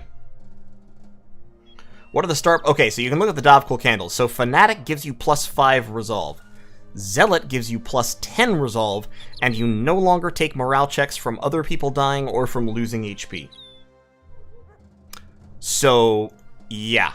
Resolve goes through the absolute roof. Is what happens. Cat and Echo can now get some actual armor. We can redistribute some of these daggers and knives and stuff. Pixel Boyable can have some actual armor. What else? We've got that patched mail shirt, which will upgrade Hairdalos slightly. And then we can have a cultist leather robe for Moon Tiger. And then, yeah, we've got a couple of extra padded leathers. We've got the 2-handed wooden flail that we can give to Broken, I think.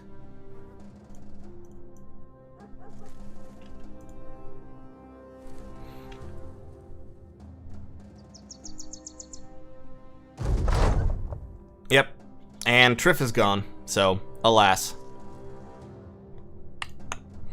Yeah, if you want to keep them when that event fires, you just have to run to the nearest town and drink until everyone is, like, merely upset as opposed to actually angry. It's possible, if they have a tavern here. They do.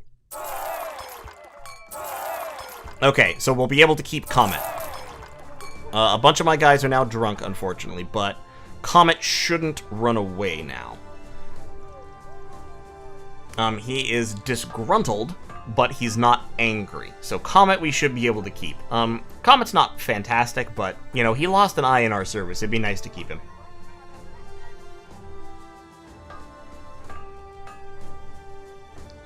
Can you do anything else to raise morale other than getting drunk? No. That is the only thing that raises morale.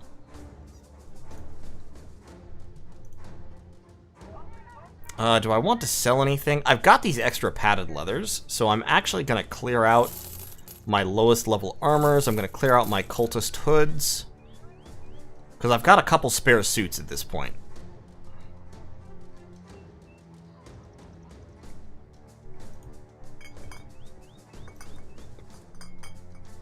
And I'm gonna... Yeah, see, horrified by the sacrifice. That's what you see. Eventually, of course, as a cult, you're going to want your whole party to be cultists except one person that you're just literally going to murder. But, it is what it is.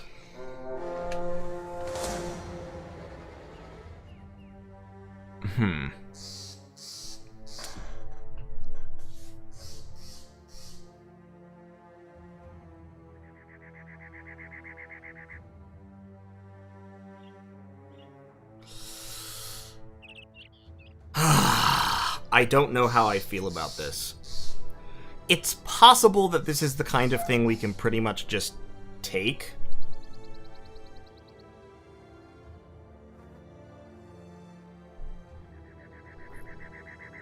But we'll probably take losses. We've got one person with adrenaline, so we can rush to some extent. And goblins are fragile, but...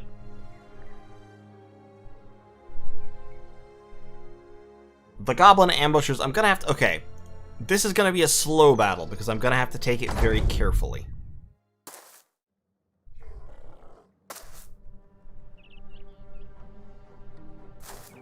Oh, fuck. I didn't give Comet his gear back. Ah, shit. I didn't have it... yep. I hadn't given him his gear back, because I wasn't sure if he was gonna stick around. Okay, so here's what's gonna happen. We are going to...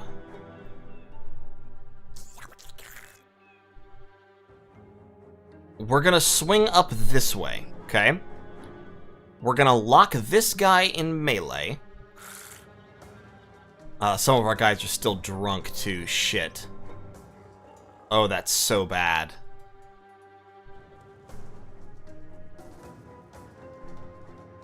Yikes. Yeah, Moon Tiger is drunk. Herdalos is drunk. And, of course, Comet is drunk. Okay.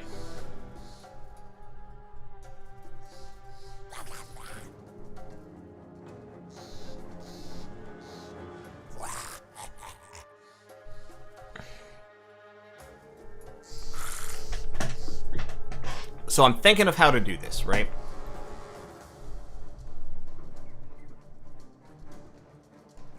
Yeah, I think in order to do this, we would have to pull back and let the caravan hands all get shot.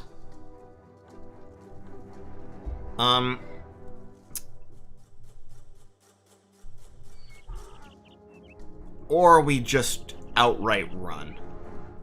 I'm leaning towards just run, to be honest. At this point, I'm looking at it, I'm like, if we didn't have the drunk, I think we could maybe do it by swinging up here, locking that guy in melee, then catching this half, and then swinging down onto this half. But I think we're going to take a lot of casualties if we do that in our current state, so I think we just fucking book it. Ironically, that's probably going to make Comet mad again, because fleeing a battle is a morale hit, but it is what it is.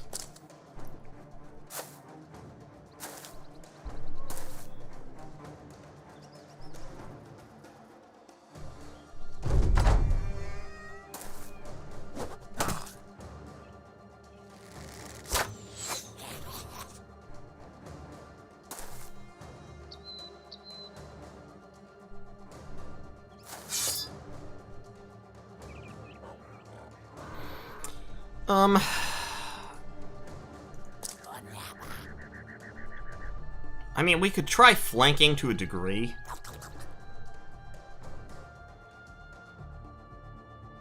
But, I don't know. I don't think it's gonna work. I mean, if we could catch the goblin ambushers, like 2 of them with 4 or 5 of our guys, we could kill them.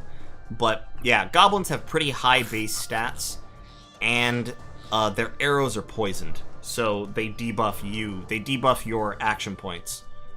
At absolute best, I think we're gonna let them kill all the caravan hands first.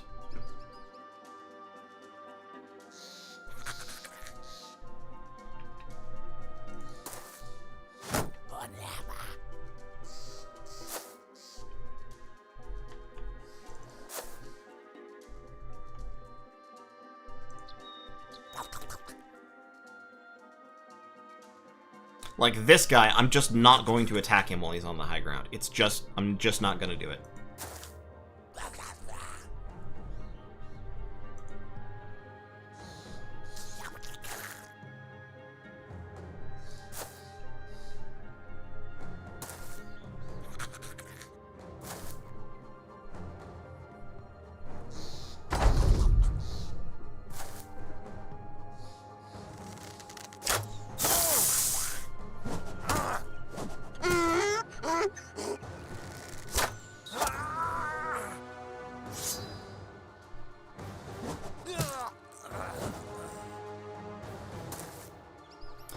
If they use up the ammo on their thrown weapons first, then arguably possible.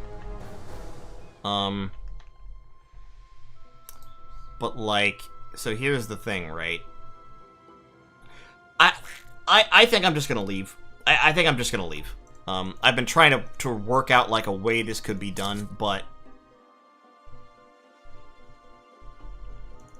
I think it's possible to win. It's just, if you look at Drunk, notice how, like, my melee skill and melee defense and everything is all penalized? It's just not worth it. It's not worth the losses. Like, I could, yes, potentially win, but I would lose half the cult. I would rather just not have people die right now.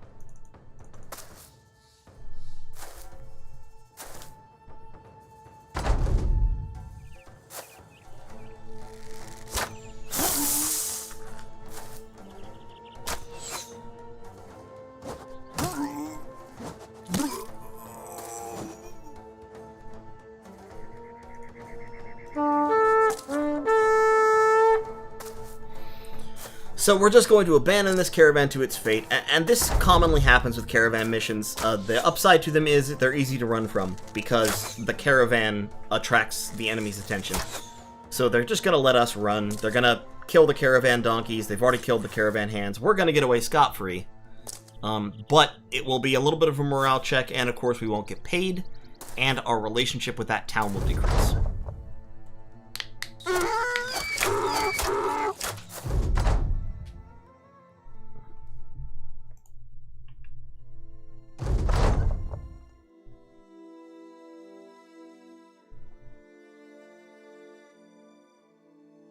So, that was a shame. But, you know, it is what it is. As you can see, retreated from battle is a morale hit.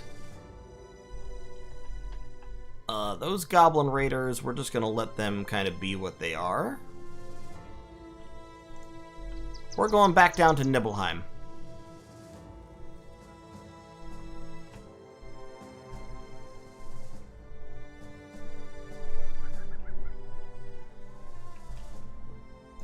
And, yeah, he's sticking around, so I'm going to give Comet some gear. Now, Comet is meant to be a tank here, so I'm actually going to give him frontline tank gear. The whip needs to go to whoever has the highest melee attack, which is Pixel Boyable. So Pixel Boyable gets the whip. And then we've got the pitchfork. I'm not super worried about the pitchfork. Our frontline guys are actually hitting just as hard. So we just won't use the pitchfork for right now. Nibelheim. Wunderstadt. Yeah, 310 crowns to go to Wunderstadt? Fine. I'll do it.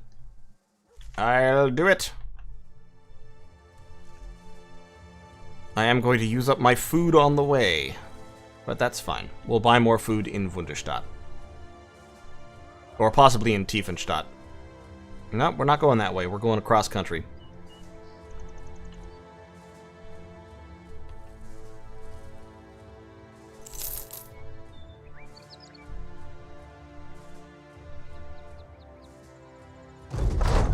Okay, 310 crowns. Buy some food.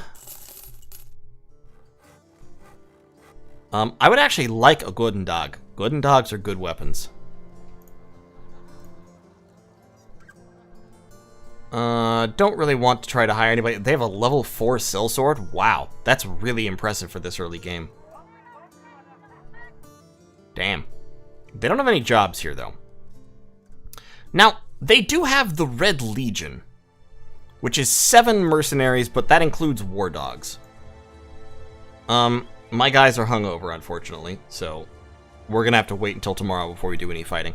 It's sometimes worth it to attack mercenaries that you see on the road, because mercenaries tend to have decent gear, and if you can catch them, you know, you can steal their gear.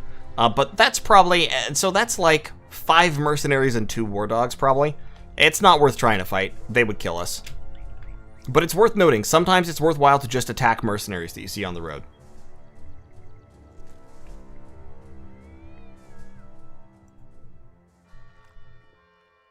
Grafenheid. Okay, let's head north. We'll accept that contract. 2 days. Buy some more grain. Let's buy 250. That's not a bad price. I shouldn't have fucking done that. Again, I keep doing this. I keep just spending my money and then going like, oh, I wonder why I'm so poor. Alright. There's Grafenheid. Let's go.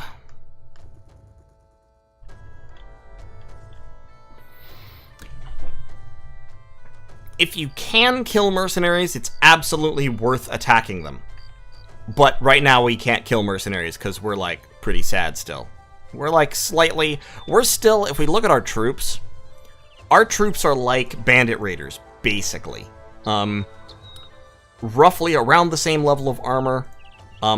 Better weapons, actually, but worse base stats. Like, bandit raiders have, like, 60 or 70 melee skill, for example. So, we're basically bandit raider-ish level. Not worth attacking peasants. Definitely not worth attacking military companies. Footmen would slaughter us.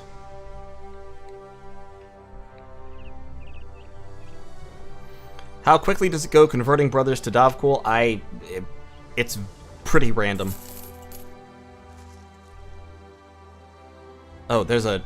Wow, there's a road right along the edge here. A trading caravan from Tiefenstadt. We're trying to get Tiefenstadt to like us, so we're not going to attack their caravans.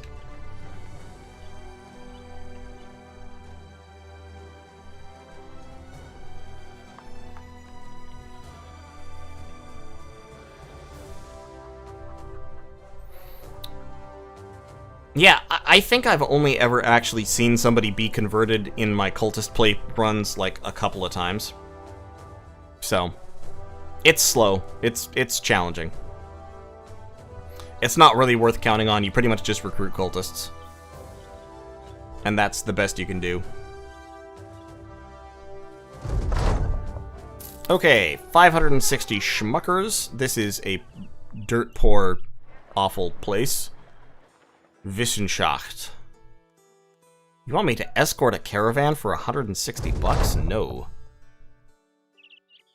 Hey, but Tiefenstadt now likes us. So, now, people like us, or we have gained renown. Tiefenstadt is a fan of ours. We are now friendly with them, so that's good. Having a friendly city, especially one that manufactures tools, is a really good idea. Let's go over to Wissenschaft and see what they got. And then we might strike out into the open and explore a little bit, just to see if we can find some lairs to raid. They have disappearing villagers. They do have a caravan hand who comes with his own armor, but he's expensive. They make salt here. But it's a little bit expensive as well. That's not worth buying. Alright. Beasts. Beasties. 710 crowns. That's not a bad idea. Or deliver to Filzmuz for 420.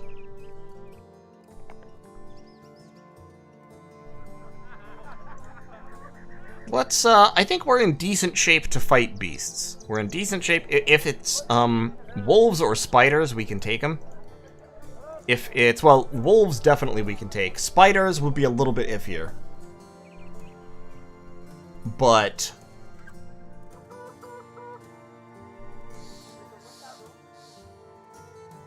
let's try it.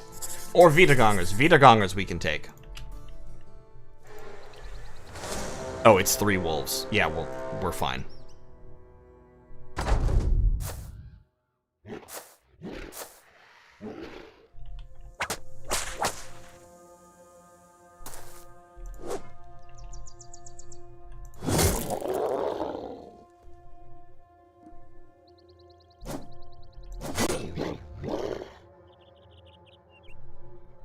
Alright. broken. Yeah, I'm trying not to let them get up on the... I can't really stop them from getting up here, but we can spear wall to make it uncomfortable for them if they do. Perfect. Spear wall is very good against direwolves.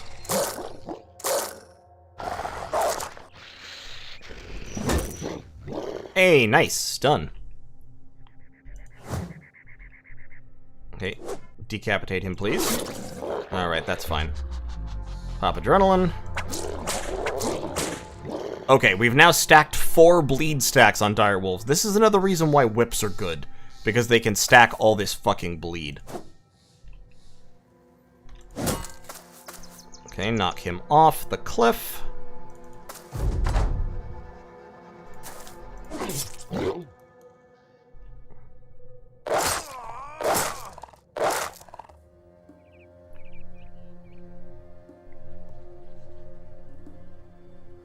Did we restart as cultists? Yeah, a while back. Yeah, no, look, two-handed weapons in this game are just the way to go. I'll be honest. Like, one-handed weapons, eh. They're not great.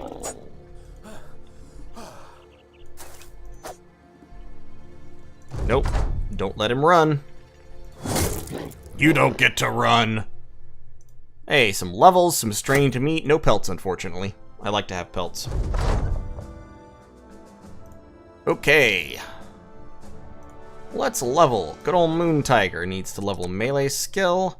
Needs to level, probably hit points, to be honest. Well, he's gonna need to keep leveling fatigue as well, if he's gonna be using the adrenaline thing.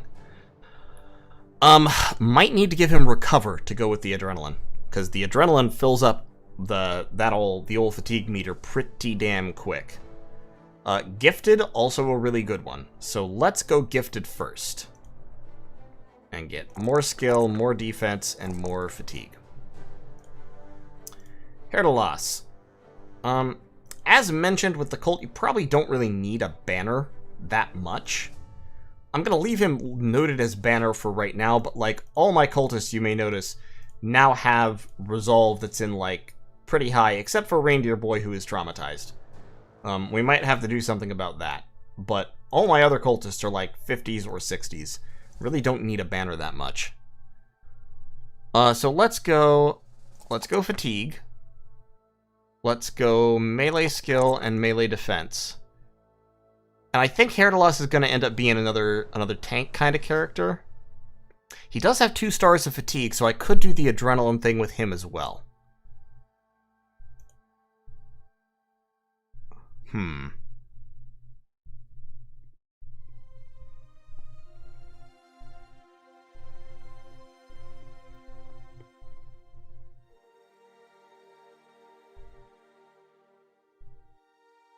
Well, I mean, Gifted is a good default. Anytime you're not sure what to take early game, taking Gifted is never a bad idea. So I'm just going to give him Gifted.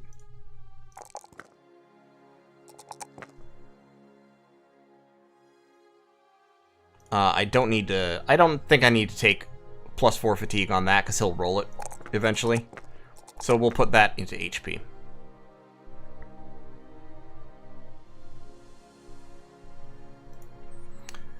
And then Comet, he is the tank, so he is going to go both defenses and probably HP or resolve, but that's a much better, well, they're both good-ish rolls. He's definitely going to need more resolve, assuming he lives. If he gets turned into a cultist, he won't need it, but till then he will. So we'll give him that, and then we're going to give him Colossus, so that he can actually tank, because his HP is pretty low, being that he's a beggar. He's not a very good tank, but he is a tank, and he does have decent defenses.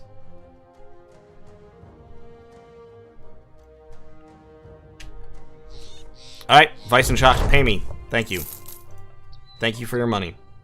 They have an armorer here. I didn't realize they had an armorer here.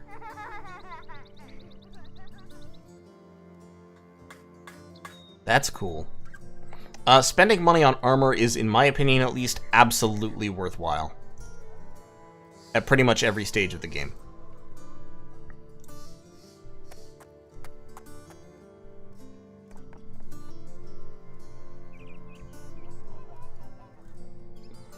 One-handers become a lot better with duelist. Yeah, but duelist is only worthwhile in itself if you have a really, really, really good famed one-handed weapon. At least in my opinion. Let's buy a mail shirt. And we're gonna give that mail shirt to Moon Tiger. And then we can give his cultist leather robe to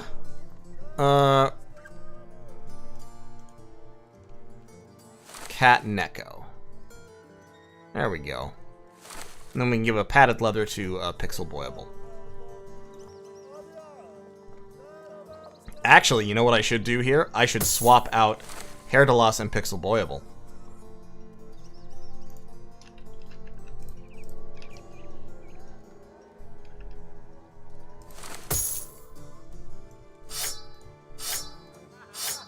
Because Hair de Loss has a higher melee skill. So he can be the whip guy, and then we can have Pixel Boyable using the axe in the front line.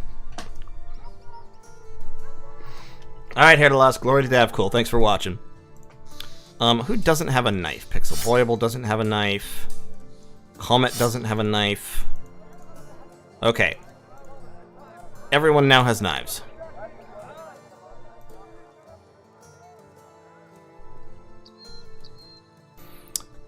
Let's go ahead and deliver this cargo to Filmuts. Which is where... That's not about a day to the east. Come on now. That's like quite a ways. Also, we have 100 food now, so I don't need to buy food for a few days anyway.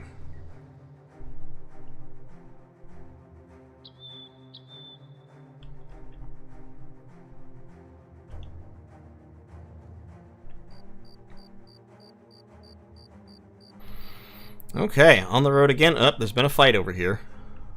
Wonder what was fighting. Bandits of some kind, probably. Bear Scrub, what a name. But yeah, at this point, we've got 7... Okay, what are you? Brigand Thugs and Brigand Raiders. 8 of them. What do you think, guys? Think we can take them on? We got some decent midline pressure. We've got a whip. We got a couple of spear bros on the flanks.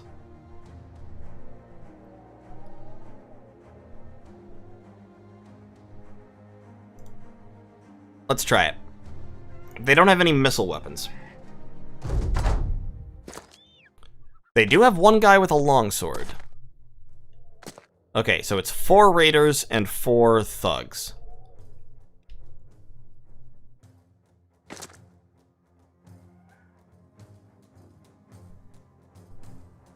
They're trying to form a shield line in the front. So the important thing here, I think, is to not let them draw us up to fight towards that hill.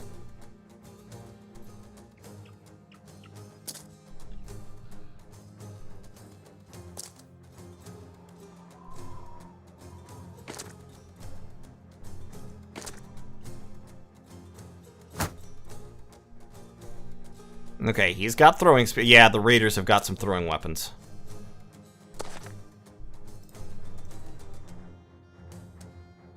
We'll see if we can't do some disarming as we advance.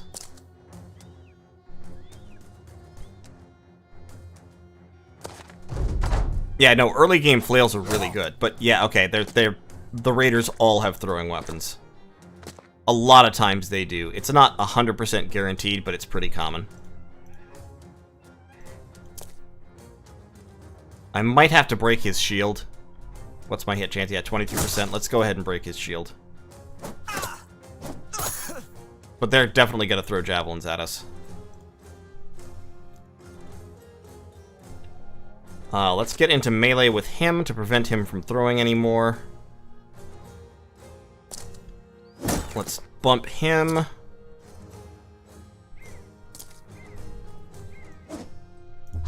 Pop adrenaline. We've got the flank guard there from the tree.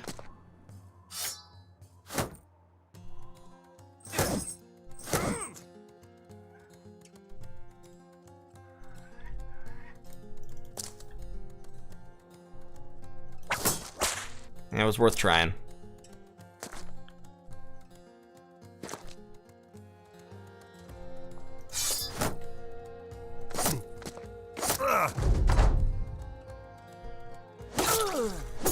Nice! There you go, Moon Tiger. That's what I'm looking for you to do.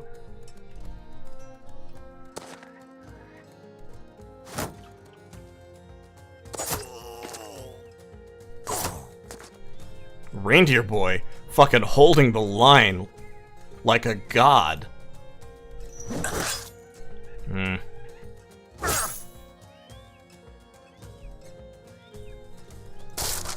Okay, break his shield. We are going to take some hits on Pixel Boyable, unfortunately. Pixel Boyable might go down. We're going to try not to let that happen, but I can't guarantee it won't. Ah, God, I need the disarms to land. And I just don't have that reliability. Fucking Reindeer Boy back here.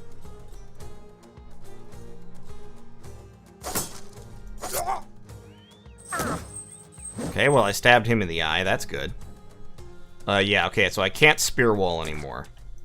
So let's just move up and stab that guy.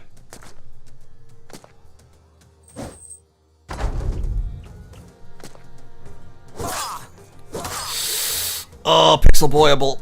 Oh, no. Fuck. That's what I was worried about. Was Pixel Boyable going down like that.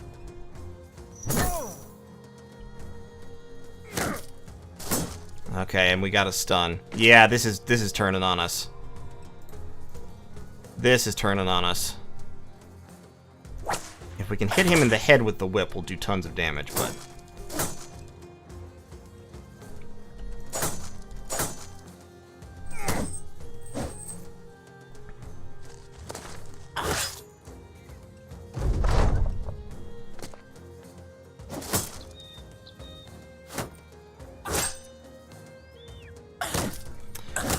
Yeah, we took too much early damage and they're getting too many stuns on us. And the shield wall is holding us off too badly.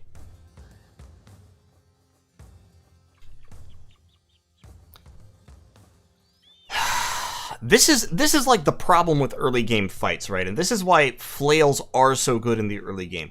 In the early game, you can't break shield walls. It's not really possible. Like this guy. This guy, these two guys right here have held off basically our whole team for 4 rounds. And neither of them are... this guy is kind of close-ish to death because he got unlucky, but he's not actually close to death. And this is the thing that I really have to, like, learn and beat into my skull, which I have a hard time doing.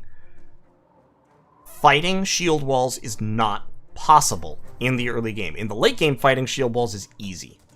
In the late game, where you have guys who have like 70 or 80 melee attack, or even in the mid game, when you have a guy who has 80 melee attack with a great axe and is wearing heavy like scale armor, shield walls are not threatening. That guy just breaks them. He just breaks the shield, soaks up a couple hits, and kills a guy.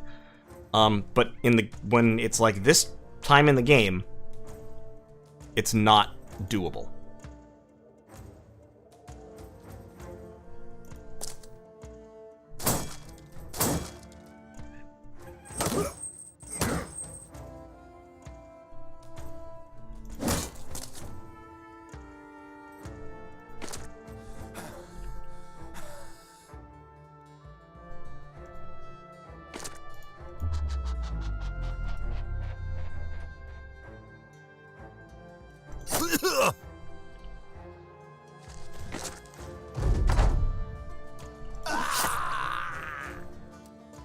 Okay, that's good. This guy is going to be a huge problem. The raider with the longsword. Really don't want him to kill Moon Tiger. I also don't really want him to kill Broken.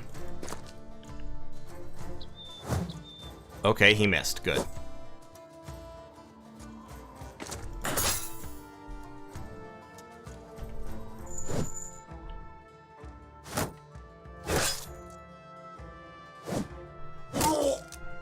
Oof. Reindeer's about to go down again.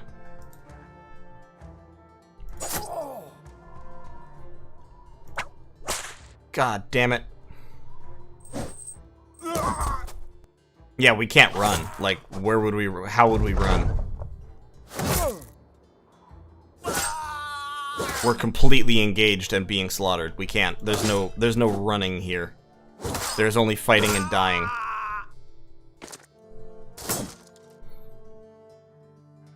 What start was this? This was Davkul Cult.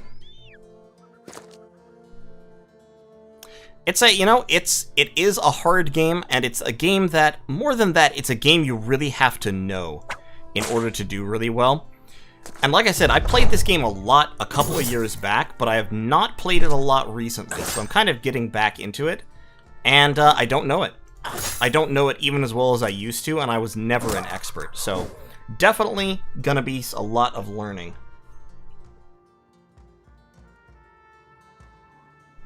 One thing I wish was different about this game, it's that human enemies didn't cheat stamina. Yeah, no, that's absolutely true. Okay, well, I decapitated that guy, so that's something. It's time to swap away from that. It's time to stab someone with the knife, just as a way to say fuck you. There we go.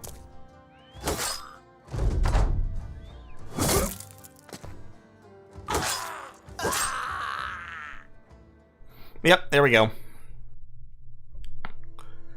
That's the thing. It's just the enemy in Battle Brothers for much of the game, for like the first 100 days. You pretty much just have to work on the assumption that the enemy is better than you.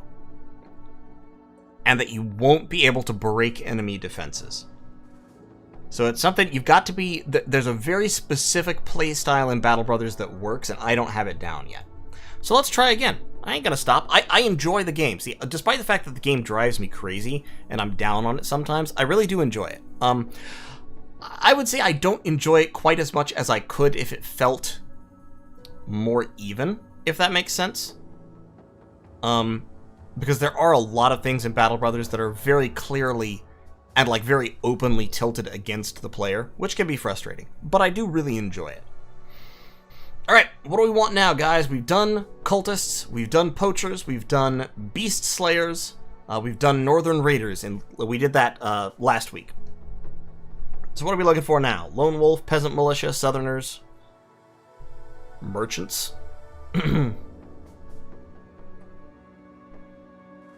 So it's interesting, Garsamore, because if you watch, like I said, if you watch experts play, if you watch people who really, really know the game play, they're not on the back foot. They you know, pick their fights correctly. They understand a lot about the game's mechanics. They know how to kind of manipulate things so that they take fights like that and they just win. And it's not a problem. And then they come out a lot richer than they used to be. I'm just not that good. It really is a situation where I just have to get good. Alright, so... what are we seeing? Lone wolf, peasants, southerners, lone wolf, manhunters, gladiators, southern start. I'm actually seeing more for lone wolf than anything, so let's try lone wolf, just for fun. Let's just try lone wolf. We are, of course, Sir Confusion. And we'll be... I mean, that's a kind of a cool banner. Got a nice little knight on it, atop a pile of skulls. Yeah, let's do that. Alright, veteran, high starting funds, random seed, etc.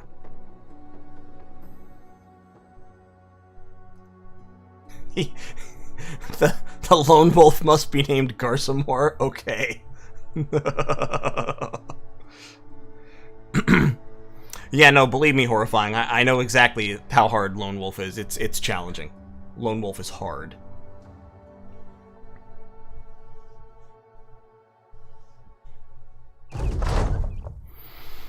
Okay, so here I am. Looking for hardy men, knowledge of the sword preferred, but all welcome. Price offered to the task, more crowns than you could muster in 5 tournaments. Okay, so here's how you start Lone Wolf. You start with a guy. He's level 4. He has massive... Oh my god, this is actually a really good one. He is a pessimist, unfortunately. That's a huge problem. That's actually a huge problem. Because resolve is what gets Lone Wolf characters killed. But he has 3 stars in melee skill, 3 stars in fatigue, 2 in melee defense.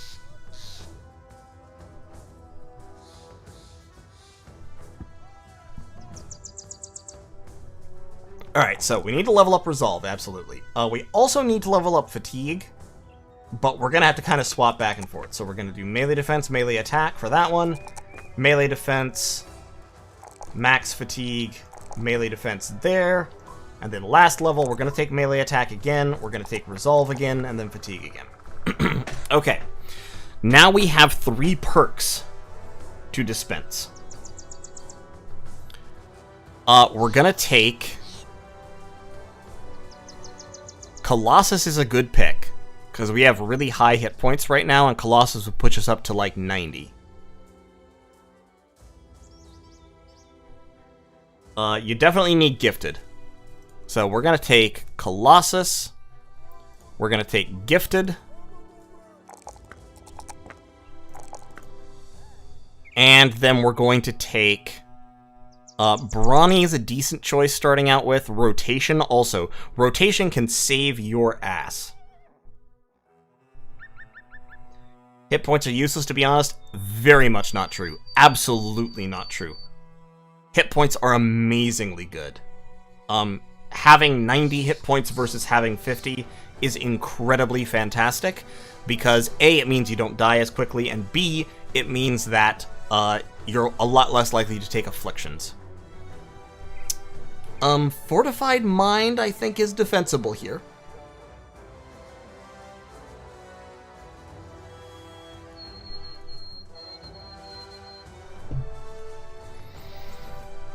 I think Fortified Mind would be a solid pick. I think Rotation would be a solid pick. I think Student would be a solid pick.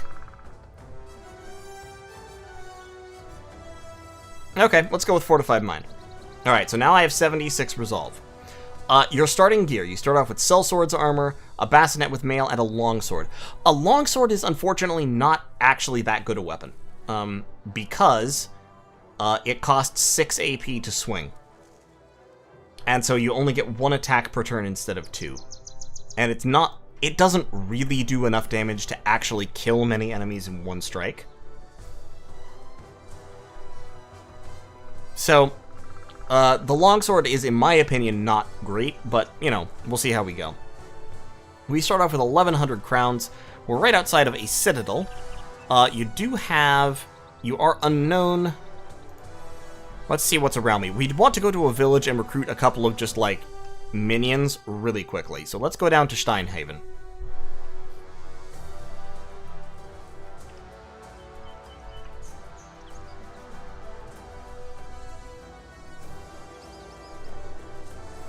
As we level him up, so real briefly, let's talk about how I plan to build this guy. Because he is so good, he's absolutely a late game 2-handed weapon guy. So I plan to give him Student, but you can kind of discount Student because you get that perk point back. I plan to give him Rotation, so he can swap around and not die. I plan to give him a Weapon Mastery at some point, but maybe not immediately. He's going to need Underdog, so he's got 7 more perks that he can take. Rotation, Underdog, Battleforged, obviously. Killing Frenzy. Killing Frenzy is just a straight damage buff in the late game. It's amazing. Potentially Berserk, but I'm not sold on Berserk entirely. So, but those 4, a weapon, feat, that gives him 2 left. I could take Berserk and Brawny. I could take Quick Hands is actually a really solid choice for a lot of builds, so I might take Quick Hands on him. And I may want Recover as well. Oh yes, and of course I need to remember to name him Garsamore. Sorry. Sir Garsamore.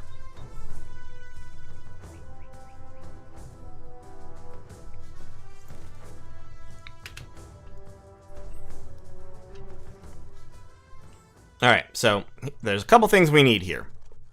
We need shields, and a spear and a bludgeon is actually a good combination. And we need to hire a couple people. They don't have to be good, they just have to exist.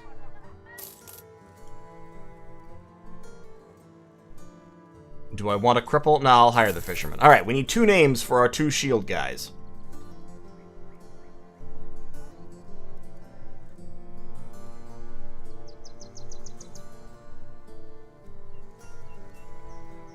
The thief is good, but he's too expensive. I couldn't afford him by the time I bought even a small amount of gear. Okay, I've got Moon Tiger and Mewmeister, I think, were the first. Moon Tiger, you've been in today already, so we'll get Mewmeister and Maxim Machine Gun. Mewmeister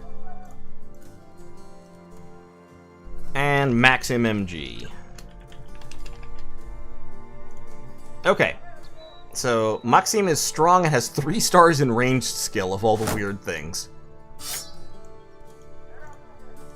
And Mewmeister is a team player and ailing, so he gets poisoned more often.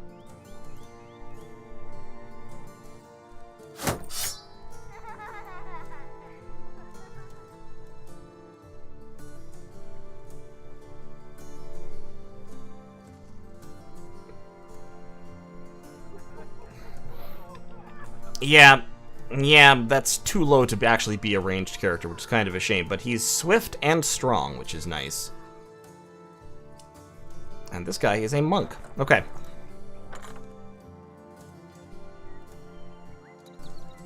Oh yeah, so Mewmeister only has a buckler instead of a real shield, because they only had 1 real shield available for sale, so we'll give him a net. And let's look at jobs, shall we? Package delivered. Okay, that's very tempting. Or hunt down monsters. That's also actually tempting because monsters don't have the abilities that make Lone Wolf suck. Like fighting parties of bandits is really hard when you're playing Lone Wolf because the bandits will overwhelm your side guards and then they will just chain stun you and kill you with daggers. It can be a huge problem.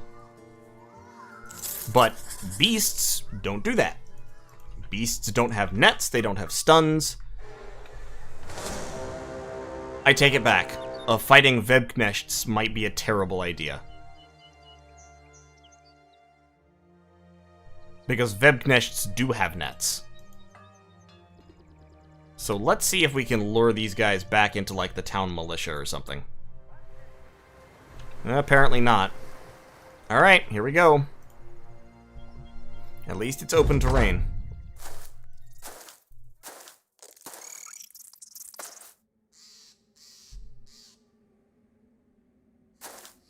Okay, we're gonna go there and shield wall. We're gonna go up there and throw a net on that guy to make flanking happen less.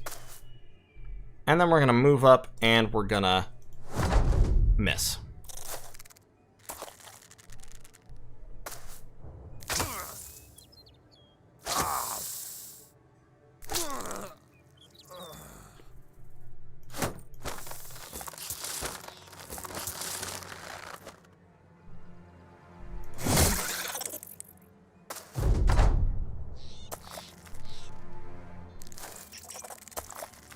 Yes, I could have used split, the one that hits 2 squares in a row, but wasn't worth it in my opinion.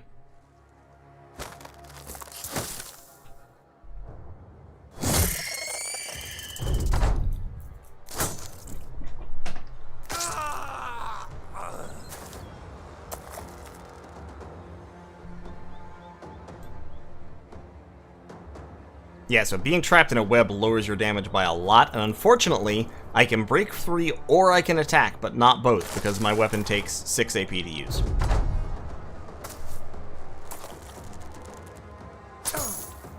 And they will now continue to net me every turn. Pretty much. Yeah, so I'm just gonna have to fight from the net.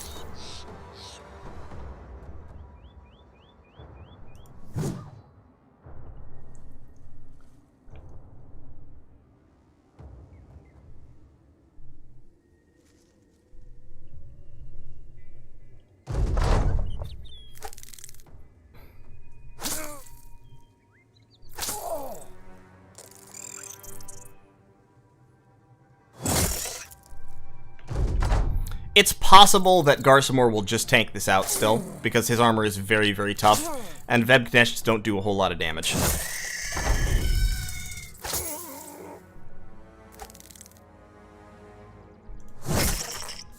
Yeah, he's just gonna tank it out at this point.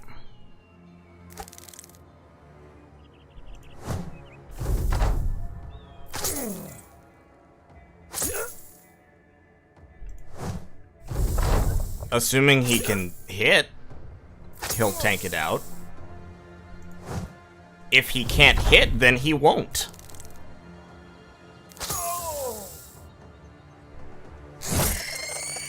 Took fucking 3 goddamn turns to get a 75% chance to hit.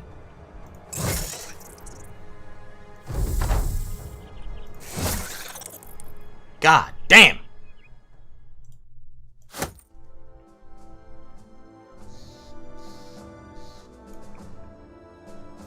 Right, so... yeah, the problem with Lone Wolf is you're alone. Even if you hire some shitty guys right at the start, they're shitty guys. And they tend to die.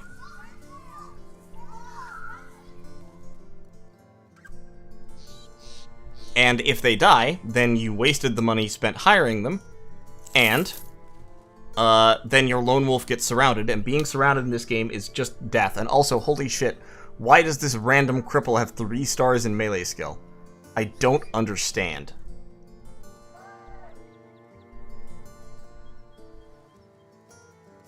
But yeah, this guy, I'm going to fire Mewmeister because, I'm sorry, he's meant to be a meat shield, and now he has minus 40% melee defense, so, yeah, goodbye.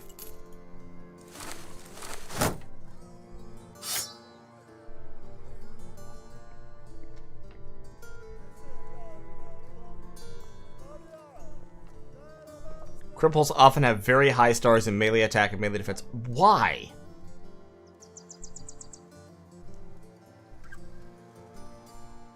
I mean, look at him. He's got what? He's a cripple. He's literally a cripple. He has it says he has an arm and a sling and a cane to support his legs.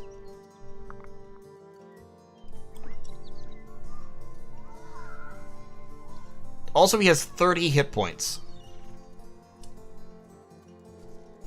Literally the worst person. Alright, let's go deliver some cargo, shall we? We're gonna have, it's gonna take more tools and supplies than we have to repair the Lone Wolf's armor.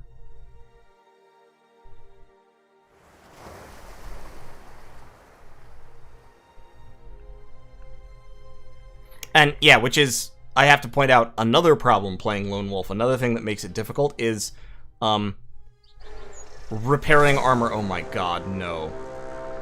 No. No, no, no, no, no, no, no, no, no, no, no, no, no, no, no, no, no, no, no, no.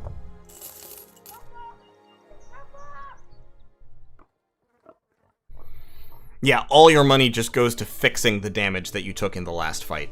They have ambush trade routes here.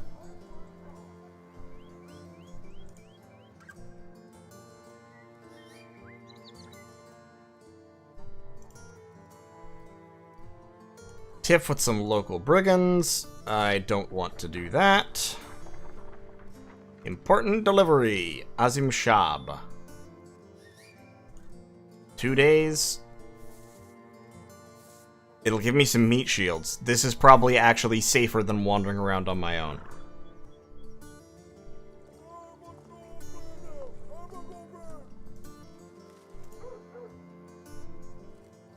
I do have $600, so I can hire somebody here. I'm gonna hire this guy.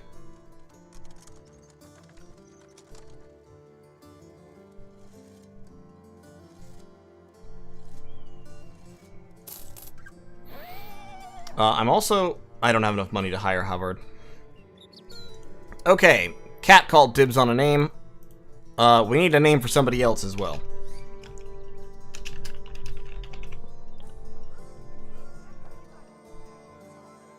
Buy shields? Yes, I know I need to buy shields. Believe me, I know. Alright, it's Cat and Broken. Are our meat shields for now.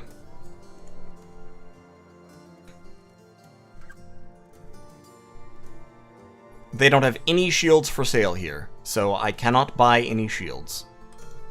Rip to some real ones. Yeah, so Broken is awful. Just absolutely terrible. Cat is shockingly good for a cripple, but is still a cripple.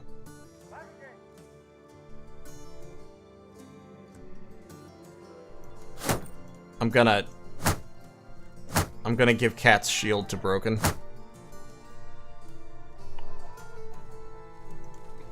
Fight humans and get their equipment. Fighting humans is what fighting humans will get me killed.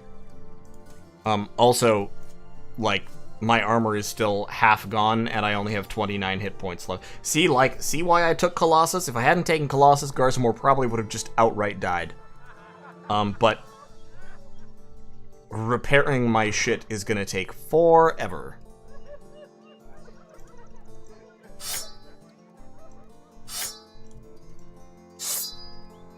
I might legitimately swap this longsword out just for anything that I can swing twice.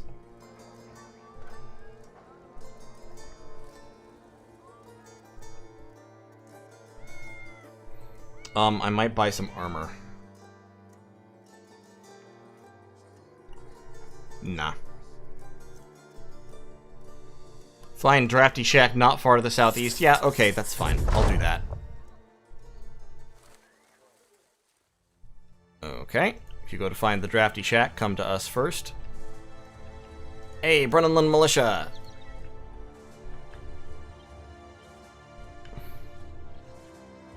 Unfortunately, the Brennanland Militia is too slow to catch up with those brigands, so that's a shame.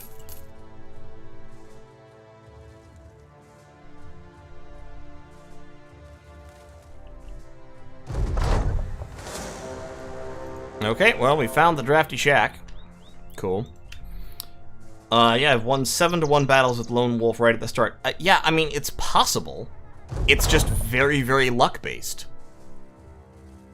I mean, that's the thing, right? So, Battle Brothers is already a very luck-based game sometimes. There are times when something just happens to you and you're fucked. Lone Wolf makes that much more so, because, like I said, it's unlikely but possible that you go to fight, you know, a few thugs, and one of them chain stuns you with a wooden stick while they stab you with knives. And you can just die. I've died to that. It just happens. And sometimes there's nothing that could be done about it. So it's a lot more random than the other starts. Okay, so I could get paid more for not telling the guy about it.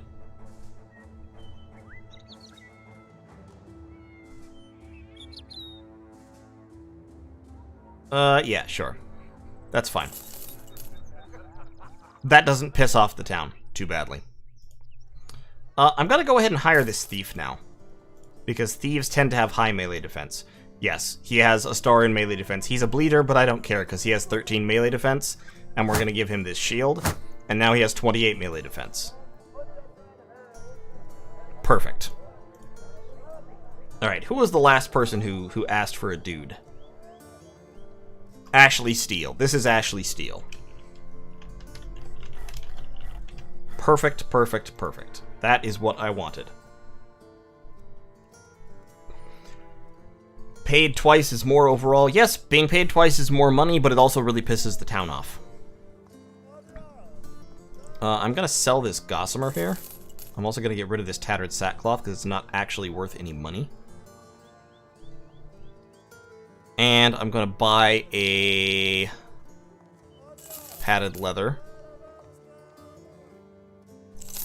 And a hat. Nope, wait, sorry, not you. Ashley Steele has a defense score, so they get the armor.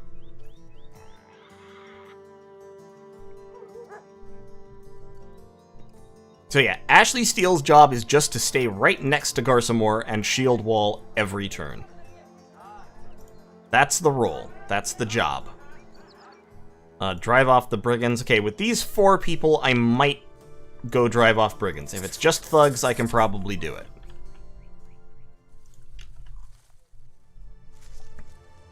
We're going to spend all of our tools and supplies repairing our stuff. I'm actually going to take... Yeah, it's just his stuff we're repairing. Okay, so yeah, we're repairing the armor and the helmet. And actually, to be honest, the helmet's already mostly repaired. So...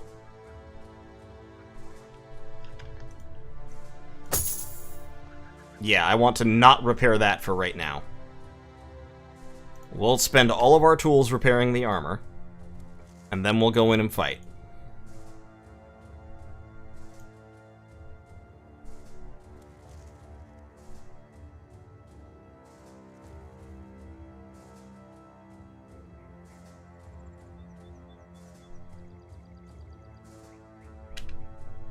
That's brigand raiders.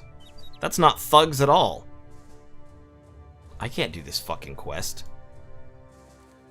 That's very unlikely to end well.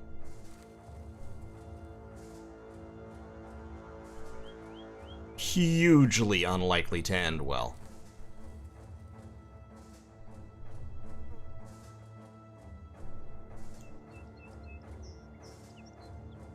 No, that is some brigand raiders, so that is like 3 to 5 brigand raiders. We'll go in there and see, but... we'll go in and see, but it's not going to end well. I promise.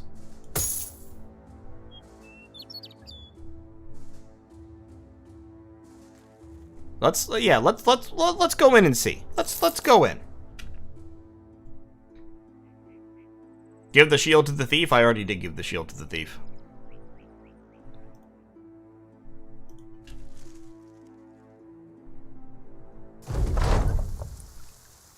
Yeah, this is not going to work. I mean, look at these guys. One of them has a 2-handed mallet, one of them has a hooked blade. I only have one guy who deals damage. It's not going to work.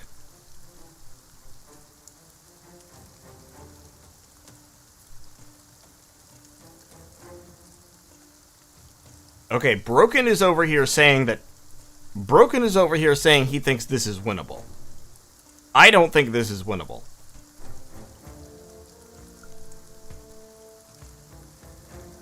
They've got a 2-handed hammer guy. The 2-handed hammer guy is going to smash through Garsamore's armor all by himself, and the hooked blade guy is not going to help either.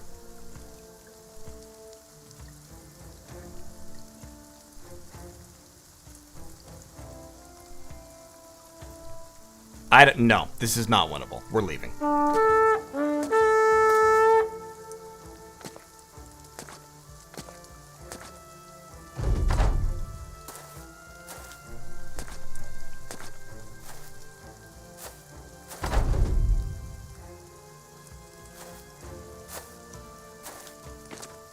What's their armor level? Ranges between 80 and 95.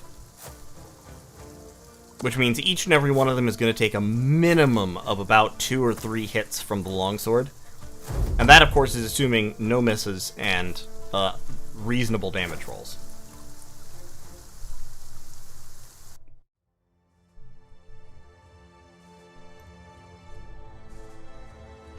Yeah, we're abandoning the hell out of that contract. The Drafty Shack is full of zombies. It has... like, some regular zombies and then some armored zombies. That's a fight that I could probably win. That is a fucking orc camp. Already. Wow.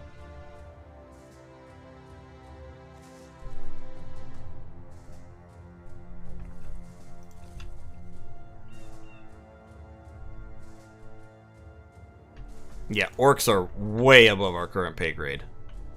That is a castle. I think that's a castle. Nope, that's a town. Let's go up there.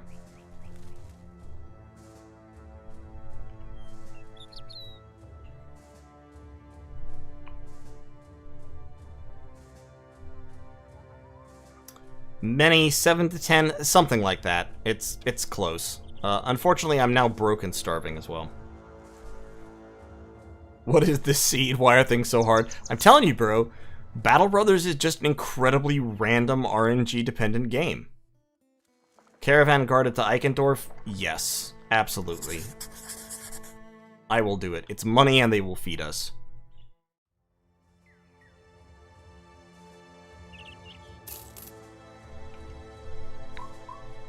Now watch us get ambushed by bandit raiders on this trading caravan. This is going to be the last run for this stream, by the way. There will be more streams, but this is going to be... Once we die on this one, we die in real life.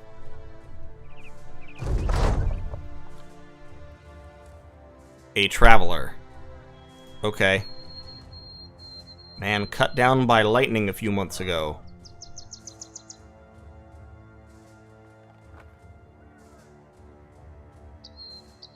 Huh. Well, may he rest in peace.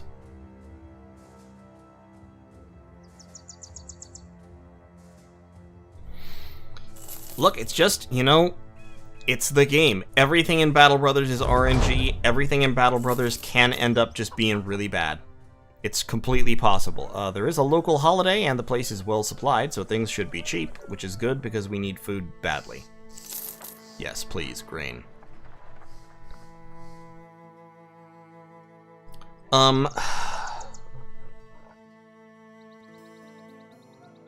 35 to 70. What's the sword do again in terms of damage? 65 to 85. 100% effective against armor. Yeah. So a wood axe actually does pretty much the same damage as a longsword, just because it hits the head and the body at the same time. They do have a shield here. I'll pick that up.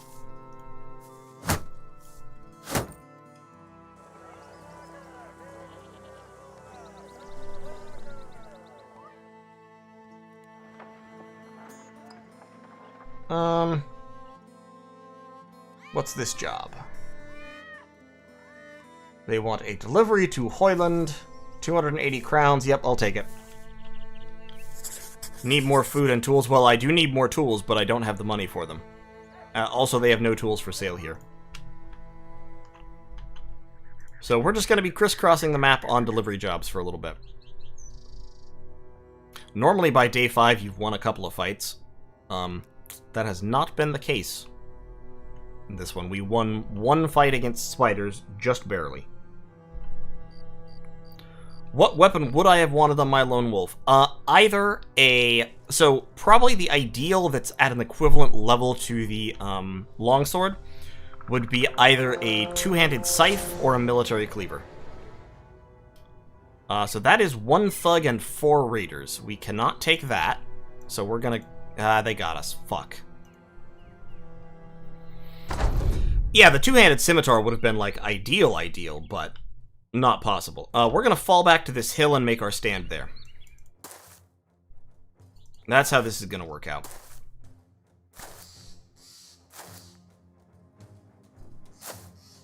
They do have a pikeman, unfortunately, but we're just gonna have to tank that.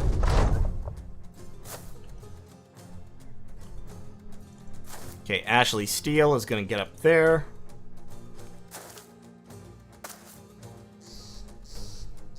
These two guys are gonna tuck in. And wall up. Oof. We're at 209 out of 260. Yeah, I think that's probably... It's either there or there. If I move him back like that, then they can have 3 people attacking Garsamore. And I think it's worth sacrificing Cat to prevent that from happening.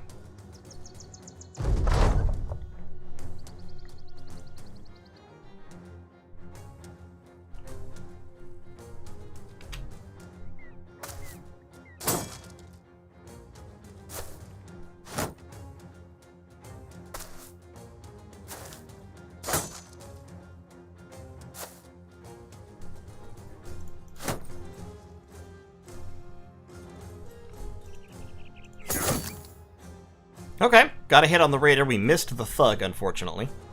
Can I get a stun on him? No? Okay.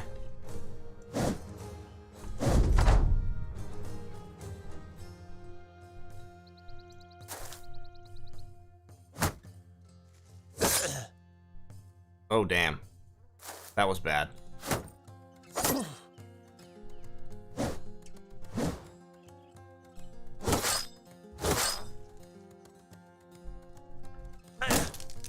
Okay, good. Stun.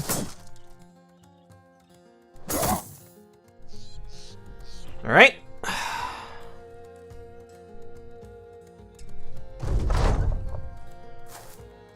I don't know where that guy's going, but I am glad to see him fucking off somewhere.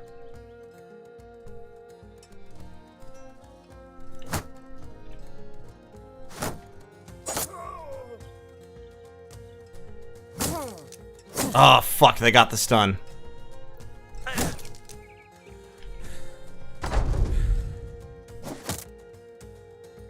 What weapon is Garsamore using? A longsword.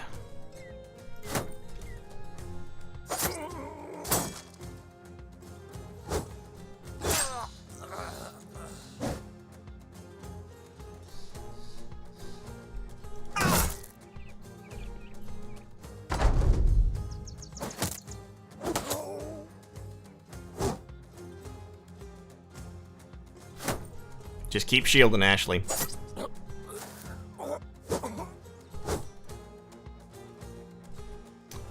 I would have liked to change it, but I haven't, like...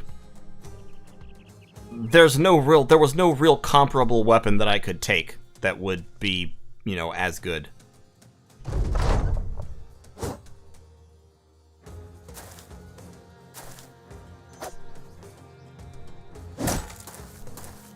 Okay, I really want to kill that pikeman. Unfortunately, I cannot move away, because these guys will hit me. So... I've got to stand my ground. I think I'm gonna wait one turn, just so I can potentially use the split to try and kill the pikeman.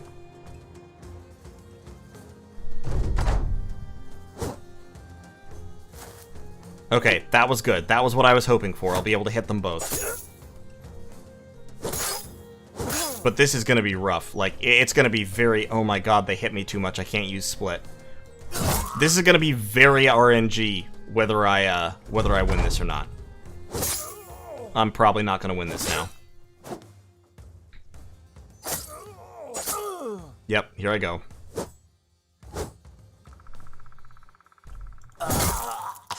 Okay, so I got him. They're both confident, unfortunately, so I still can't move. There it is. That's it. Run over. See, Broken, I have to say, every time you say that you think something is winnable, it's not actually winnable.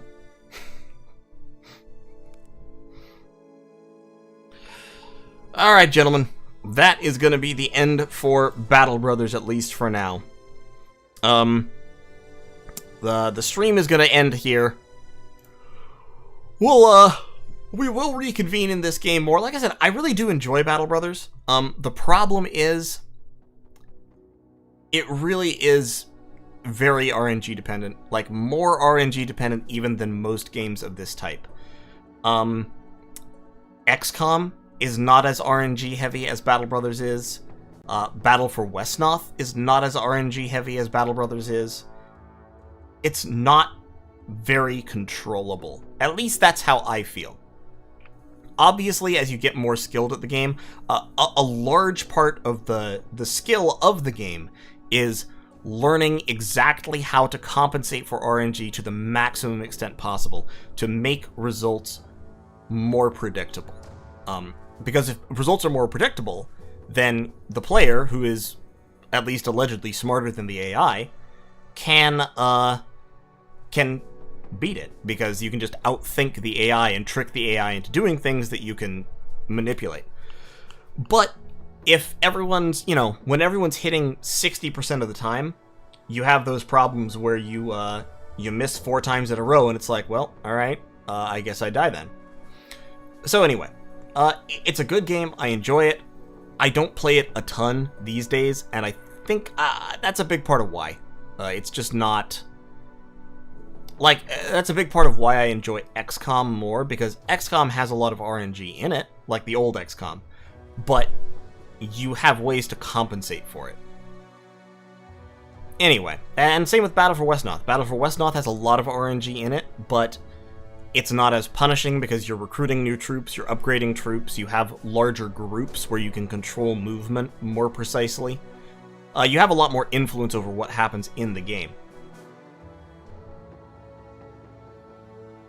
So, in any case, that is going to be the stream for today. I will see y'all next time. Thanks for watching. Really appreciate you hanging out with me for a few hours on Sundays.